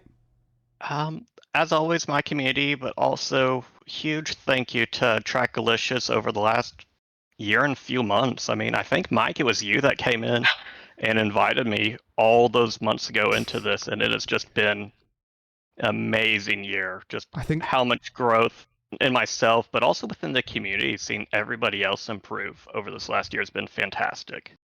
Yeah, I think I remember the raid when I raided you the first time, and yeah, that was a while ago. And you've made yourself a very, very useful part of the community. And thank you, Scott, from me as well. Thank you. So congratulations on your finish here tonight, and good luck in all of your future races. Thank you very much. Scott Sullivan, everybody. Up next, we have a boatload of interviews to get through, it looks like. Let's see. We can go... Is John Hawley a rookie? No. John Hawley. John, are you a rookie? Are you in chat? I think you're a white plate, aren't you? You finished 4th? Wait, where'd you finish? Yeah, you finished 4th. Have a great evening, Doc Milwee. Up next, why don't we hurry this up a little bit and pull in Ollie Raza, who finished P3. Ollie, how's it going, brother? We're gonna rock it through these a little bit, but championship under your belt again. I don't think there's much to say in regards to that. Excuse me. You did the last to first challenge this race. It looked like a lot of fun. Oh yeah, it was a lot of fun. Unfortunately, I got taken out the first lap, but it was all good battling through the grid, and yeah, I got a podium in the end. Yeah, came down to the wire too. Holly putting up a very nice fight all the way to the end. I didn't think you were going to have it, but was that mistake from Holly just sort of gave you the confidence to send it there into the final sector? He just like sent it over the chicane, so he lost a bunch of time. I think he did that twice in the last 2 laps. So I think he was just under pressure and just made a mistake. The nerves got to him, having the likes Yeah. of the Ollie Rosinator. I don't even know what to call you at this point. This is your 8th championship, I think. Yeah, I think enough said, to be honest. Is there anything else that you'd like to add? No, I'm good. Awesome. Thank you Ollie guys Rosa. for putting on a show. Is there anyone you'd like to thank? You beat me to it. Yep. But no, Ollie Raza, thank you so much. Can keep doing you, keep dominating, and eventually I'm sure you'll have somebody that'll add some competition. I know a couple of our leagues you have had some competition, so looking into the future, well, we might not see as much dominance from you. So, All right. Thank you, man. good luck, Ollie. See you, man. Up next, let's see. We have the likes of Mason Pierchowski. Mason, again, how's it going? It's me. I'm in here. I was watching the stream and I was like, it messed with me a little bit. Going well. I'm exhausted. I'm dead. My shoulders are in pain. Yeah, I would say after over an hour of racing, I think you're going to be pretty knackered at this point. But a P2 finish, you did everything you needed to. The drivers behind you were squabbling, battling amongst themselves. You had a clear field in terms of the tarmac out there tonight. So how was the open race for you? Well, I owed Casey one from last week when I took him out. So I kind of let him by a little easy. He had more pace than me anyways. And then I really just tried to hang on to the back of him. And the Porsche, like I said in the first rookies, is just rapid around here. And I need to work on my pit entries a little bit. But it was a pretty good race. I think P2 in the open, just in general, for me, is pretty good. So yeah, fair enough. You're not the only one that needs to work on their pit entries. There's a couple incidents there tonight. We won't name names. But yeah, in terms of it, Mason, I think where'd you finish? Oh, you didn't. You joined the championship late, so you didn't have a great result. But still, joining the championship late and managing to finish in what is going to be presumably like P6 or 7, somewhere in there. Not a bad shout. No, not. I was happy I joined. I really did need to work on like actual longer races versus just sprint and working on how to get into the pits without losing a bunch of time. It's getting better. I don't know if you saw my practice clip in the open, but I did go to the wrong pits the very first time I tried a practice pit at Donington. They have that like fake pit, and I just dove in and hit the wall. So I am glad I practiced because that would have happened to me in the race if I didn't. So we famous saw Mike Nause advice. We saw that tonight. So Yeah, that is practice your pit entries, everybody. Yeah, absolutely. But Mason, we're gonna hurry this up as we are running low here on time. Mason Pierchowski, great job finishing P2 in the race. Can't wait to see you in the next one, man. Catch you later. Have a good one, guys. And last but not least, it's Casey Schutte. It's not P6, Hello. Casey. It's P1. How's it feel?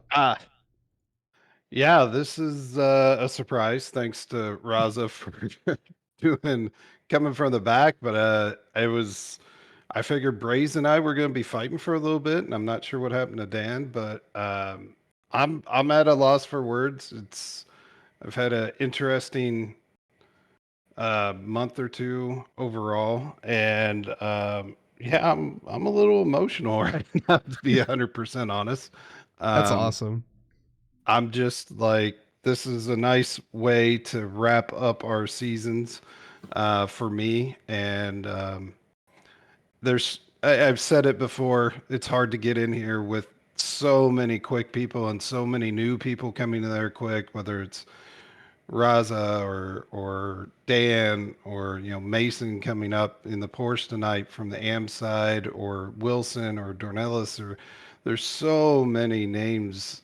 And even anytime you can get on a podium, that's a pretty special thing. It says a lot about our community. It says a lot about yourselves in the booth, you and Carson and Steven and Blue and all the people that do these things, and Eric and Chrono, Miller and all these stewards, and that it's a pretty damn good place to be.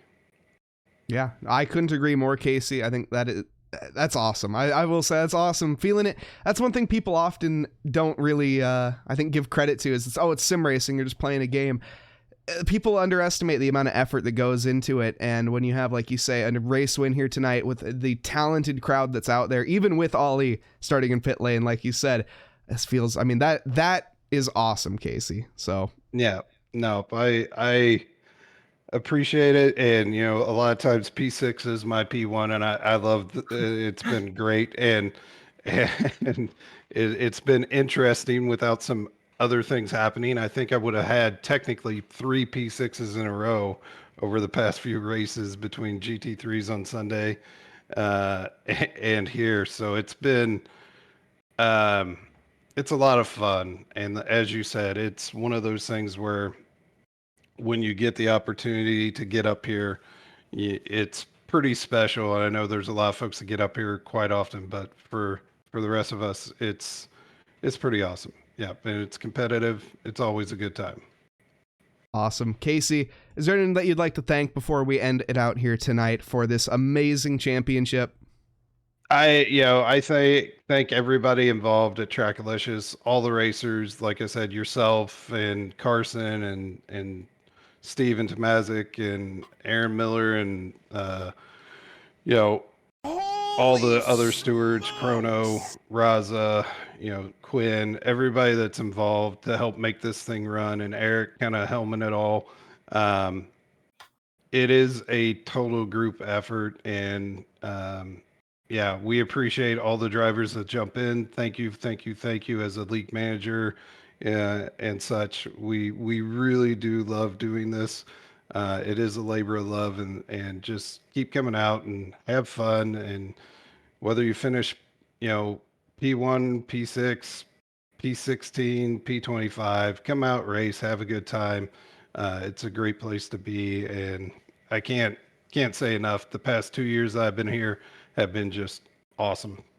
Yeah, I gotta say, I can't agree more, Casey. And obviously, having worked with you for that time, it's been great. You're an awesome guy. So you up here, I hope to see you up here more. The P1, is that the new P6? We'll see. We'll see. We'll see. We'll see next season. I'm pretty sure P6 is calling my name. Well, we'll find out. But also, of course, one thing I also wanted to mention is before, on that note, Casey, also thank you to all of our Patreon members. Casey, you're one of them. All of their wonderful names are on screen. They are who made this championship really possible. Of course, this is the GT4 Open Championship. As a paid championship, was voted to be paid by the drivers. And all of these wonderful, wonderful names are what makes all of the staff possible here. So, Casey, thank you so much, brother. And I wish you good luck in the future. Thank you very much, Mike. Carson, see y'all later. Thanks, Case.